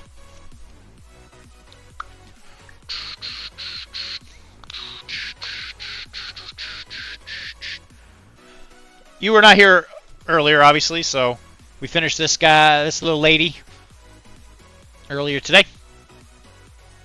I think she came out really, really good. Another happy customer. And Mike will give me 2 more kids tomorrow. And if there's one thing I do love, it is kids.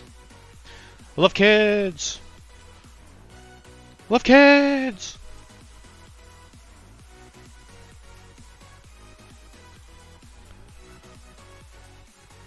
Are you the smiling friends?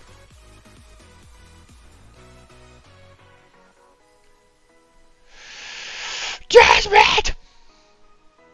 Malifaux. Yep, that's the one. That's my kid! She can be a murder machine. She's got 2 Uzis, man. There's only one thing better than 1 Uzi. It's 2 Uzis.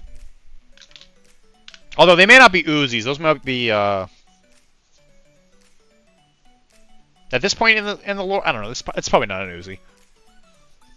I'll give you kids, all right. I don't know what that means.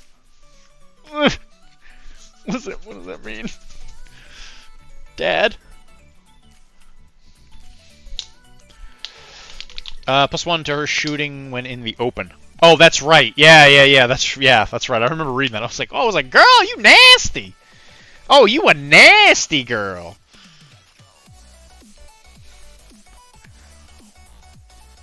All right, so we're gonna use a little ivory because this is African American hair, which is gonna contrast with the white that I'm about to put in it for the salt and pepper. Give it some pepper. And we'll use more of a white for the leather items, just to kind of differentiate it a tiny bit, so that the human eye has different things to look at. He's got a little Santa Claus thing going on right now, because his beard is really standing out, but that should be remedied fairly soon. That's not white. That's not white. That's not white. That's white. Getting +1 her shooting. Level her up, she will get +4 to her shooting overall. Yo, that's nasty. It'd be a shame if I were to sick a dog on her. No! I know how much you like that.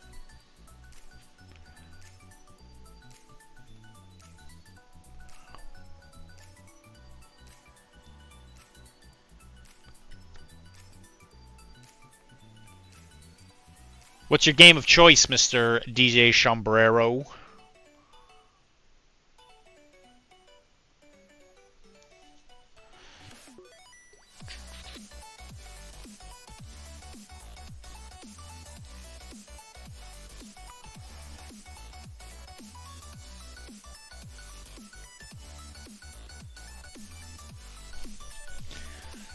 Dogs don't work against my kids. It's a law. You can't have kids and dogs fight. Wow. I had no idea.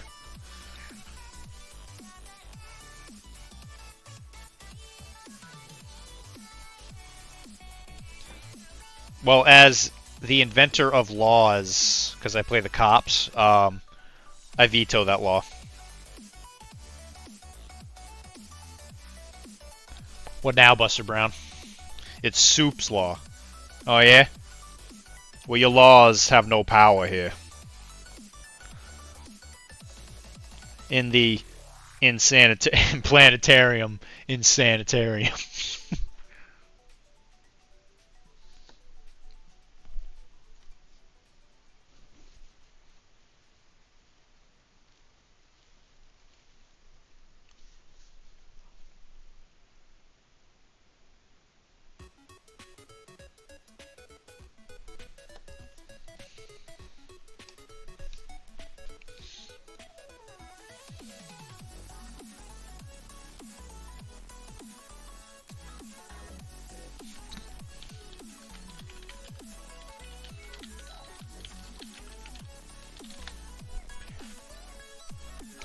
Lawman and kids, we both have winning teams.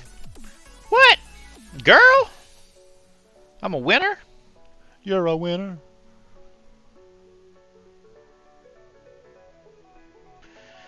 All right. Okay, so as you can see, his beard is very it's kind of pronounced. Has like a lot of very pronounced highlighting to it. I really got to go to the bathroom, but we're gonna come back and we're gonna give it some washes to kind of give it like a little bit of that African American-y texture hair, because theirs is usually more curly. I'm gonna leave the headset right here, with the mic muted.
No free content tonight.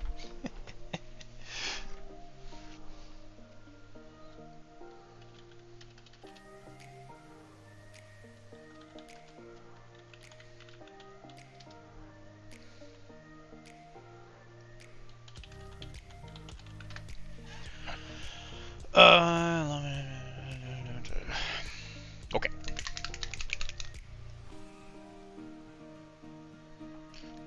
So we got a little bit of that black wash. Monument Hobbies, very good wash because it doesn't stain as much as the GW ones do. They're very good. I really like their washes.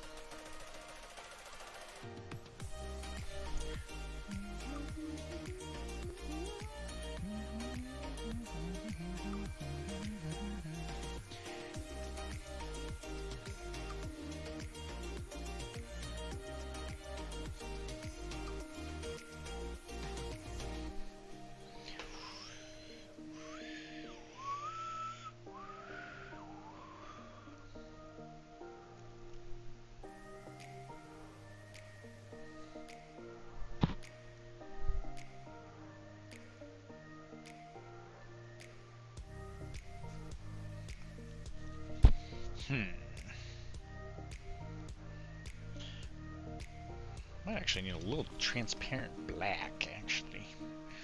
That might be more along the lines of what I'm after here. If you were to be sponsored by a beer company, which one would you want? A beer company? Probably none of them. I would love to be sponsored by, like, Down East. Or Angry Orchard. I could do Angry Orchard. Dunkin' Donuts. Not sure if it counts as beer, but they do have an adult beverage now.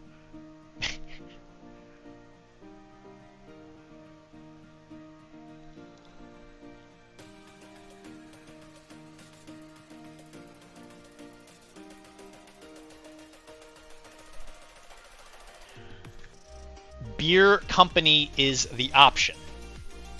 I don't. That's a weird statement. I feel like I already answered it. If I had to pick one, I don't know, I guess Miller Lite. I would never drink it, but I think it has the coolest looking cover. It's got the coolest looking colors, like the blue and white. And my dad drank Miller Lite literally all day, every day. So it's the one that was in my house the most, I guess. Not in a good way. Does that answer your question about whatever thing you're about to torture me with? I'm hoping this is for your boards or something, where you're looking for a sign.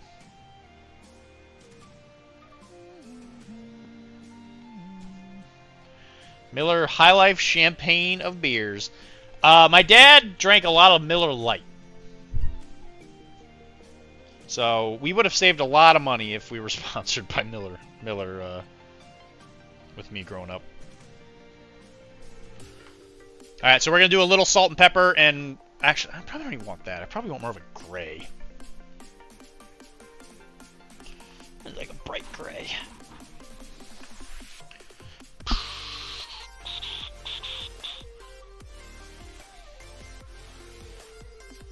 I don't need a lot of this. I literally just need a drop.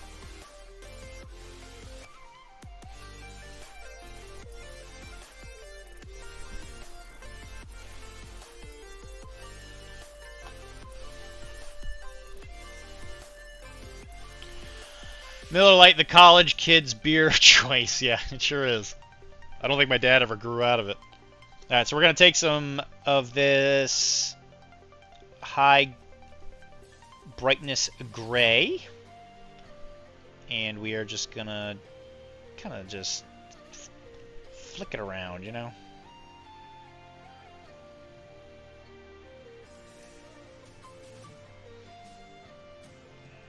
And on his chin.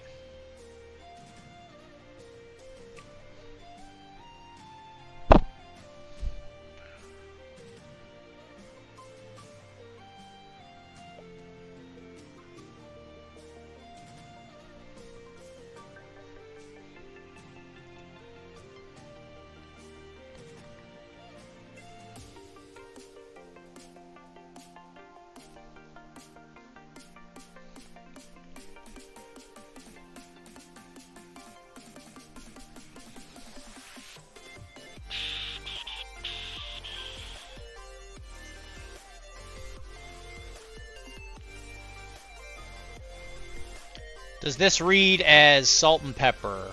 Or graying, I guess.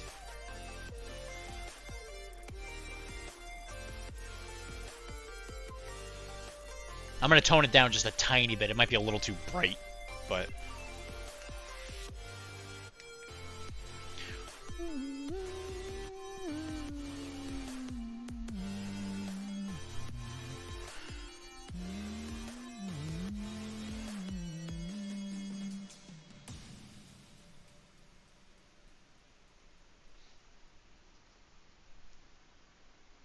Are those sideburns? No.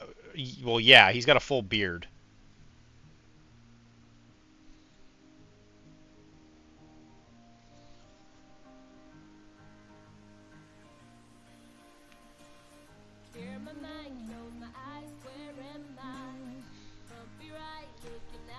Maybe the art. The art will describe better. Everywhere. See, he's got like a full beard. Top hair looks good. I don't like the sideburn color much. Yeah. I agree. I agreed with you. That's why I was trying to darken it up.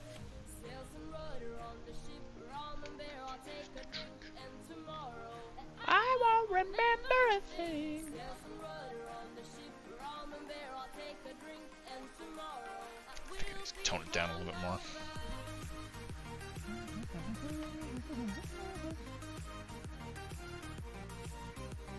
There we go.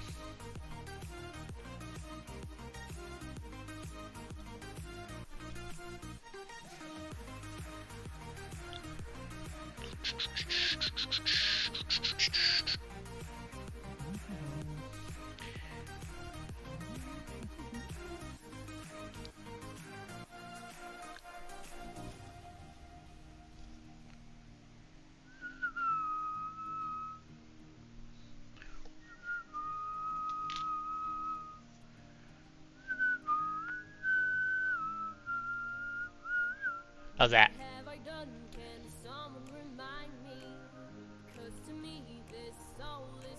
Yeah, that side looks pretty good.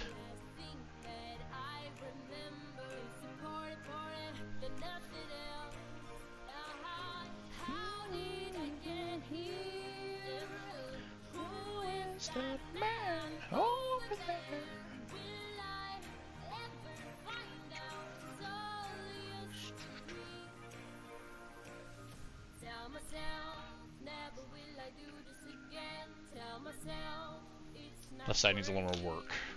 Yeah, that looks fine. Just don't forget, that side is also highlighted.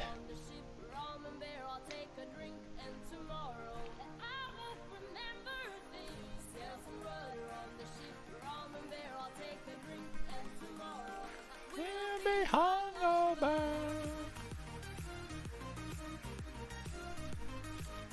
I don't know. I like it.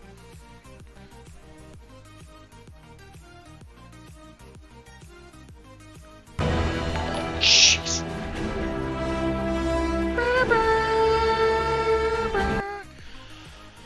Thank you for the gifted sub, Mr. Hinklemeyer. That's not the same thing. They subscribe. That's Ernie. That is an old thing. Thank you, Ernie. Thank you very much for the resub, buddy.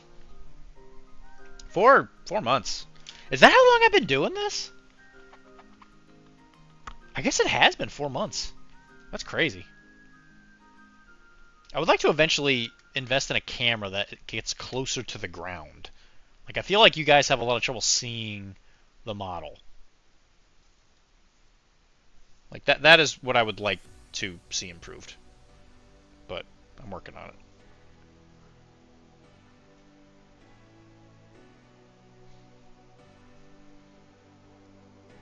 I would say we've made fantastic progress for 4 months.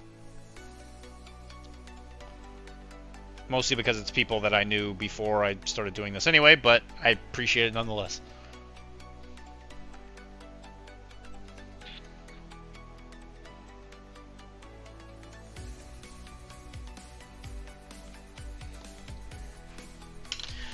Okay. I think all that's left is non-metal metallic stuff, which I don't want to get into today. Because once I start, I am not going to want to stop. I'm not going to want to stop. So what I will do... Hey, you got to start somewhere, and it's not just people you know anymore. That's true. A lot of them are PCN regulars. I don't think we have a lot of people who are just like random people that walk in. Like DJ Sombrero, you know. We kind of roam around 20 viewers, which is not bad. It's pretty good. I've definitely seen other streams that are a heck of a lot less. And I'm not going to look, I'm not going to not appreciate it. So if you're here and you're here hanging out with us, I really appreciate it. I love that you're here. And you really are helping me out quite a bit by just hanging out. Even just lurking. Lurking does help.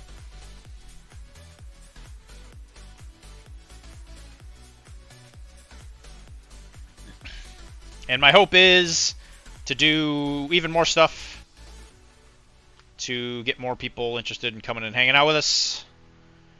Growing the family.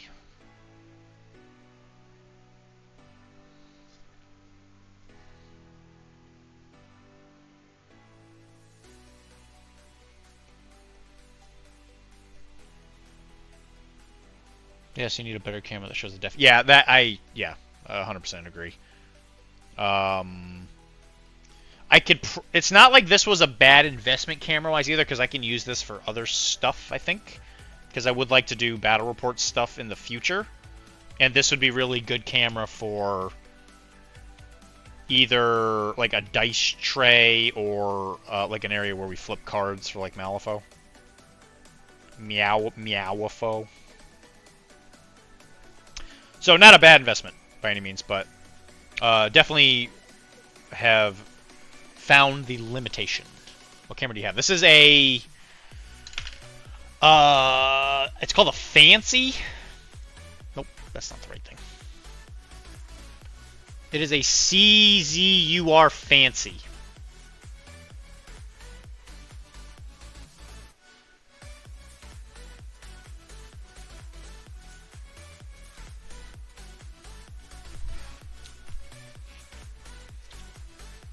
And I need a new, like, microphone and stuff. Like, there's always, like, better equipment to buy. Like, I wanted to kind of revamp Arachne, buy some art and stuff for the new logo and art for, like, Calamity Jack stuff. Maybe do another shirt. You know, there's always new stuff. That's another thing. I gotta revamp that shop because it's hard to find. Finding the Arachne stuff to buy is hard because that Streamlabs website is butts, and I can only get on the website at home because it's a shared account and I don't know all the password stuff when I'm at work, and that's the only time I ever think about it. So when I get home, I'm like, yeah, you know, I'm gonna do all this stuff, and then Cameron's like, hey, I made dinner, and then I made $70 today off of sports. Congratulations, buddy.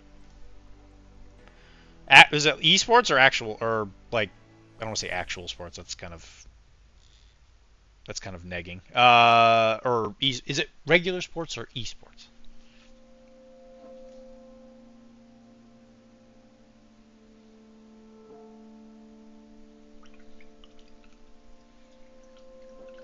Overall, I think this model's really coming together. Actually, I wasn't seeing it, and I'm definitely seeing it now. I think once all this metallic stuff is done, I think he's gonna look pretty good. Good games today.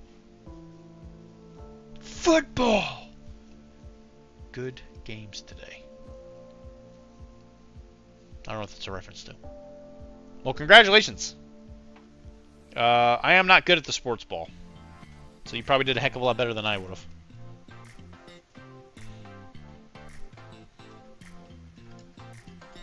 Alright, I am going to wrap up after this base. You don't have to go home, but you can't stay here.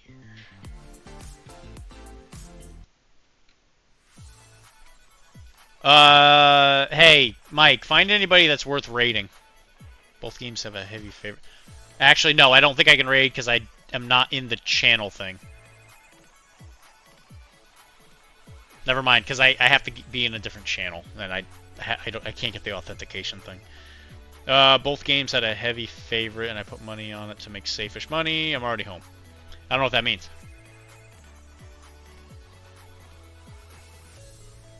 Football! Football!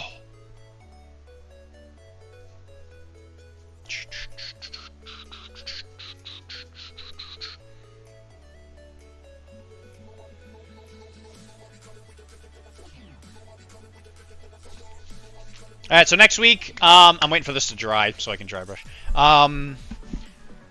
Yeah, Lions fan. I'm a big Lions fan, so that was a fun game to watch.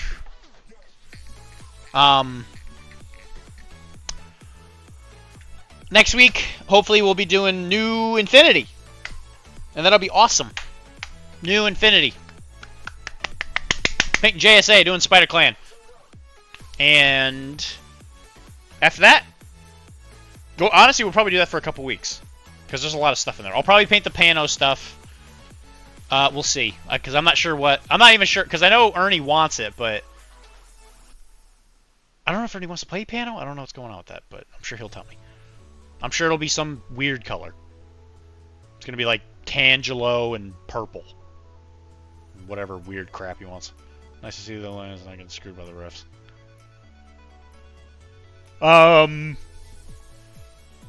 So yeah, whatever's going on with that. But we will be painting some JSA next week. Maybe we'll do the Hatamoto guy. That'd be kind of cool. And if not him, then, you know, we'll figure something out. Okay, I did not. Okay, I didn't find anyone like you said. Yes, thank you. I can't raid unless I'm in the professional casual thing on the Twitch channel, which I don't think I am. And I can't get back on it because I need Tim's phone. So thank you. Thank you for not doing the thing I told you to not do. I appreciate that.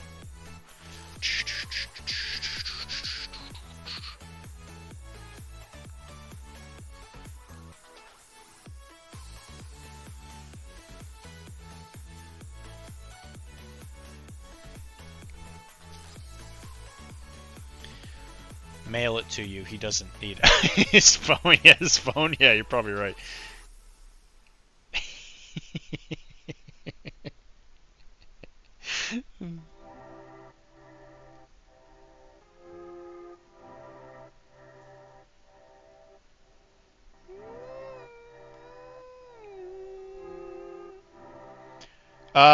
Anyway, yeah, so next week, if we're not doing that, I'll build Namor, and we can do that.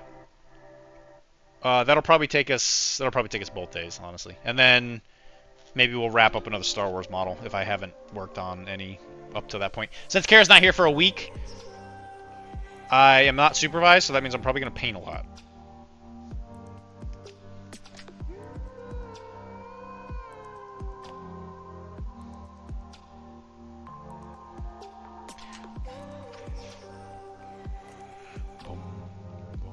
Oh, I should show... I forgot to show you the JSA model that got finished. Yeah, that's right. That's what I was forgetting to show you guys earlier. I was sitting here thinking, like, what else did I paint that I didn't show you guys? Namor... Namor mentioned... I hit that contractual obligation.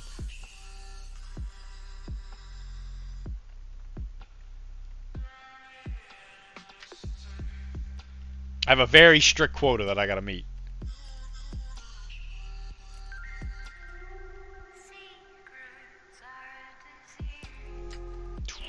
So are you saying that the entire time we're painting Namor, we can't even mention the fact that we're painting Namor? Could you imagine? What are you guys painting? I don't know. What are you painting? He's completely ignoring it. Could you imagine? Yeah, oh, we're only talking about Ajax. Yeah, for sure. What are you guys painting? Oh, we're thinking about painting Ajax. But you're not painting Ajax. Yeah, but we're thinking about it. What? What?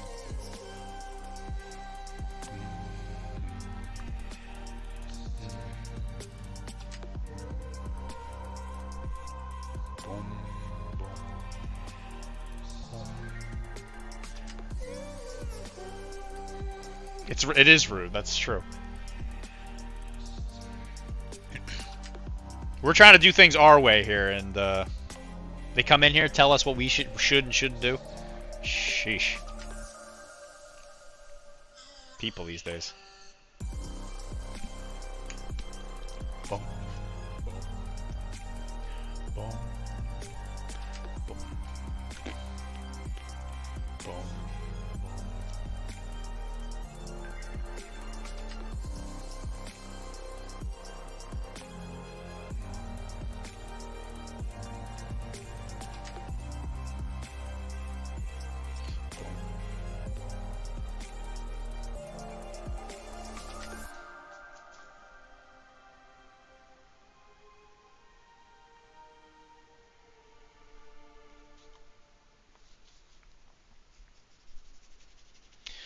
How many bits for you to paint a sock puppet?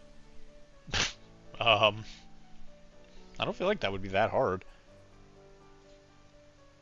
How many bits? Oh god, I don't know. How many bits do people think that's worth? To paint a sock puppet?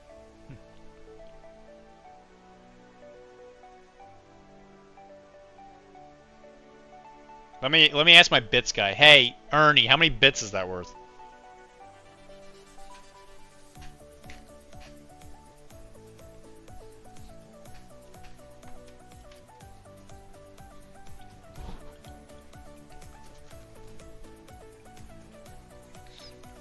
It's good to have a team, you know.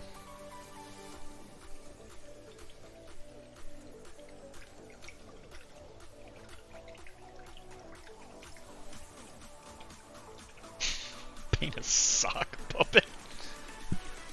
That's a unusual request. In Ernie's voice. In Ernie's voice. What is that voice? Depends on what you're asking you to do with the sock puppet after. Hey, Mike, I talked to my bits guy. He's asking me, what are we doing with the sock puppet after we're done painting it?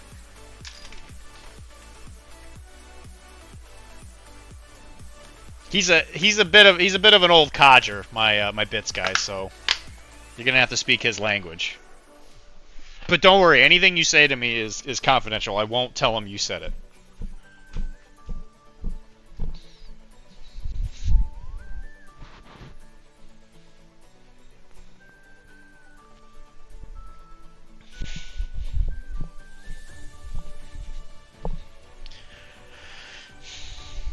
And there's no way he would find out what you said.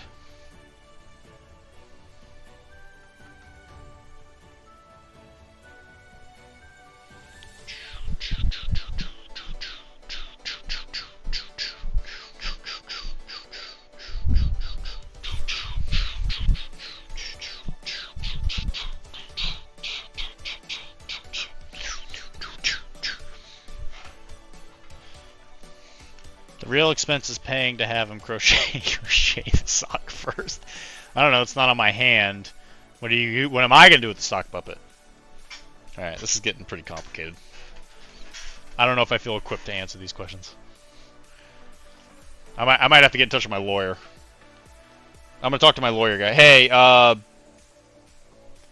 Wilmar, there's this guy asking me to do stuff with a puppet that's not legal. What do I do? 500 seems like a solid number.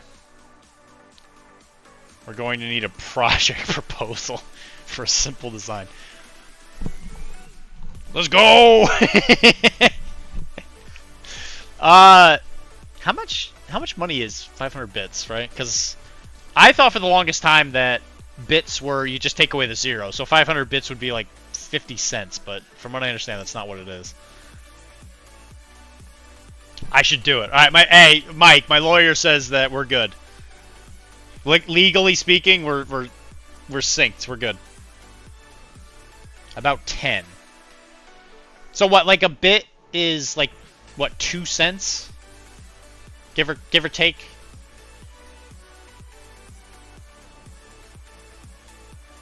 Okay, so 500 bits is $7. So a bit is like 1.5 cents. Just wait until Big Sock Monkey comes down on you like a cartoon hammer.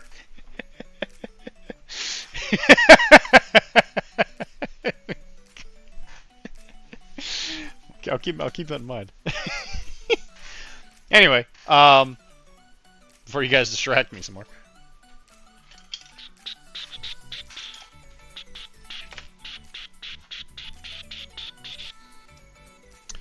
This is the paint scheme for JSA. For Despite a Clan. Because we're Arachne, baby. That's what it's all about. But this is the scheme that we're going to go with. This is a Kyotsu. I was told you have to say it in fake Japanese in order for it to sound right. I think it's Kyotsu. I'm going to look it up. Don't worry. I apologize to anybody here that speaks native, fluent Japanese. Kyotsu. Kyotsu. Butai. Kietsu.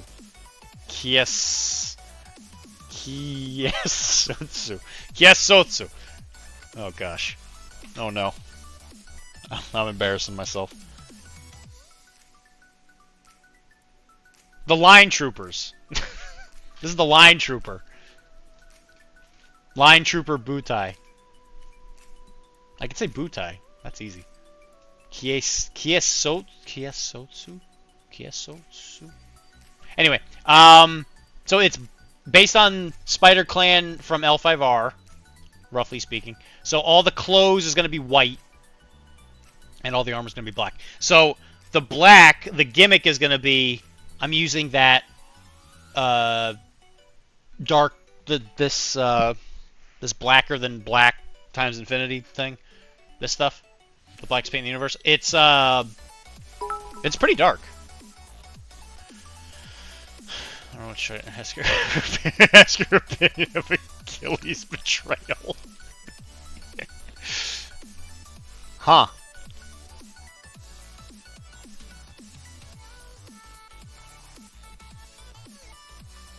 There's a bit here. Well, there's 500 bits actually, but there's a joke bit. I think I literally just threw away all my extra socks that I didn't have like another sock for. I don't think I threw the bag away. I might be able to pull out a sock actually. I might be able to make this happen. Yeah, I gave you free content. I gave you free content that I paid for. Yeah, I appreciate that. It's a free-to-play game. Anyway, yeah, so this is the scheme. I don't know if there's any opinions of it. We're going with a desert basing.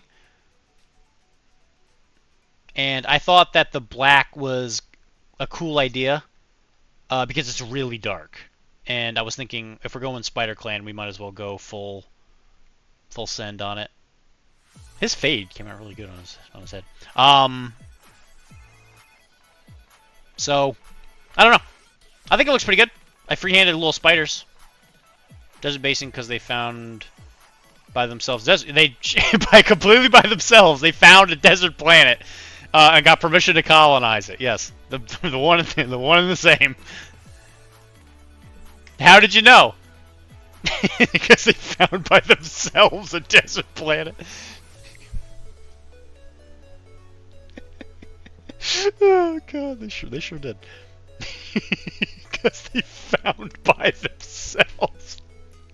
The wording on that really tickled me. Well done. Yeah, I was gonna do some green stuffing and do some like face coverings and stuff like that, but I can do some of that stuff later. I just want to get painted, get it started. I saw their flag on the mound of dead Pano bodies. Yeah. Yeah, you sure did. Anyway, what do people think? Do you think it looks good? Or should I switch around something? Because I'd rather switch the paint scheme now than before I paint 10 of these things. Because I have the Ryukin 9 kind of waiting in the rafters. I really like the Ryukin 9. You usually see this one. This one's really good. The rocket one that just sits there and is like a pain in the butt. But the submachine gun profile, I actually kind of dig it. I don't know where she went, but she's over here somewhere. You know how she gets. Old submachine gun. Here it is. I really dig this profile. Specialist, Mim 6, for deployment, I think. I really dig it. But thank you, Bird Teeth. Yeah, I don't know. I'm kind of torn back and forth on it. I like it, but I'm like, is it good enough? Is it good enough? I don't know. I hope so. I guess I'm going through like a bit of a painting slump lately. Where I'm just like not happy with my work, but there's a lot of stuff coming. Is it big enough? Do you think it's big enough? What the hell is that supposed to mean? We definitely got Yojimbo coming. And this is what I'm really excited for. It's your boy Musashi. Your boy with the sword that's gonna slice you in half. Talk about, is it big enough?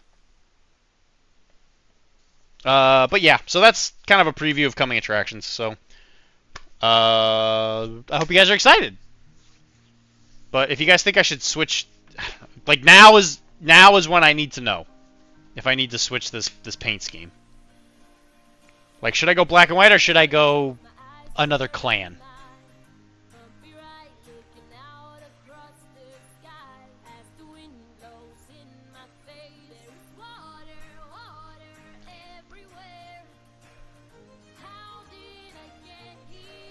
I don't know. I don't want it to be fine, though. That's the problem. I want it to be... like, when somebody... I want somebody to look at it and be like, wow, that looks awesome.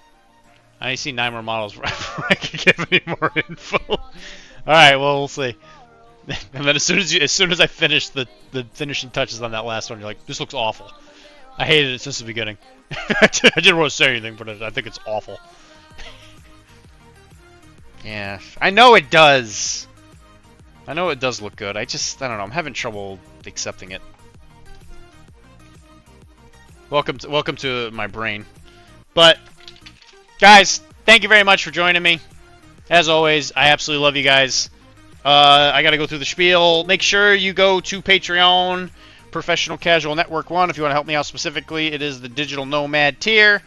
And anything you do really does help you. Thank you. You're very welcome, Bird Teeth. My pleasure. I am here every. Let me rephrase that. I am here most Sundays and pretty much every Monday, unless I'm busy doing something. And yeah, I'll be here painting. I love being here. I love being with you guys.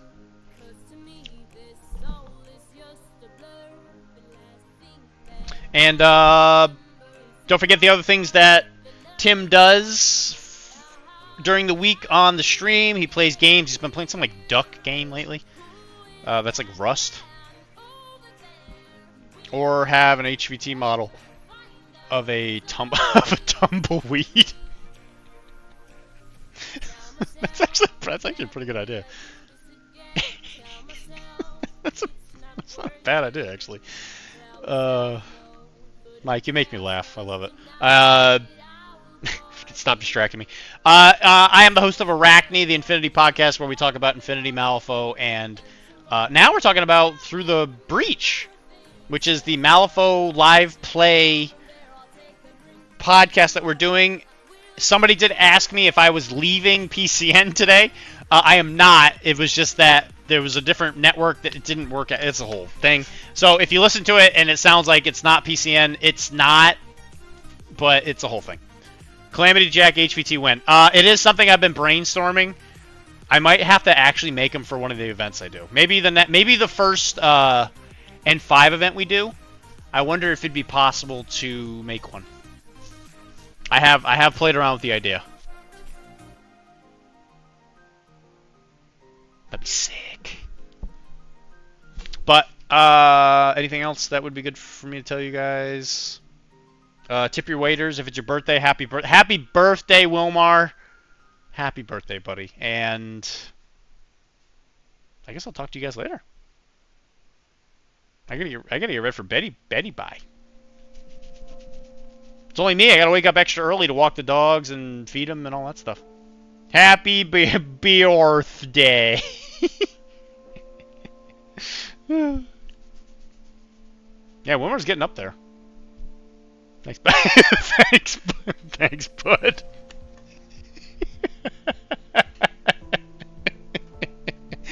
Oh my god, I love this stream so much. You guys make me laugh so goddamn hard all the time. Anyway, yeah, I'll talk to you guys later. In the near future, I will paint stuff for you guys on the stream, and we will be doing some giveaways. So that stuff is coming. It really does just come down to me getting enough stuff done to be able to do it. So I appreciate your patience. All right, so guys, I really hope you guys have a lovely night, and I will talk to you guys later. Bye!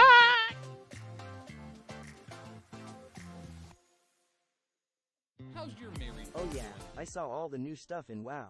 I got a little too excited and ended up doing a trial, and I created a new character. You did? And his name is John C.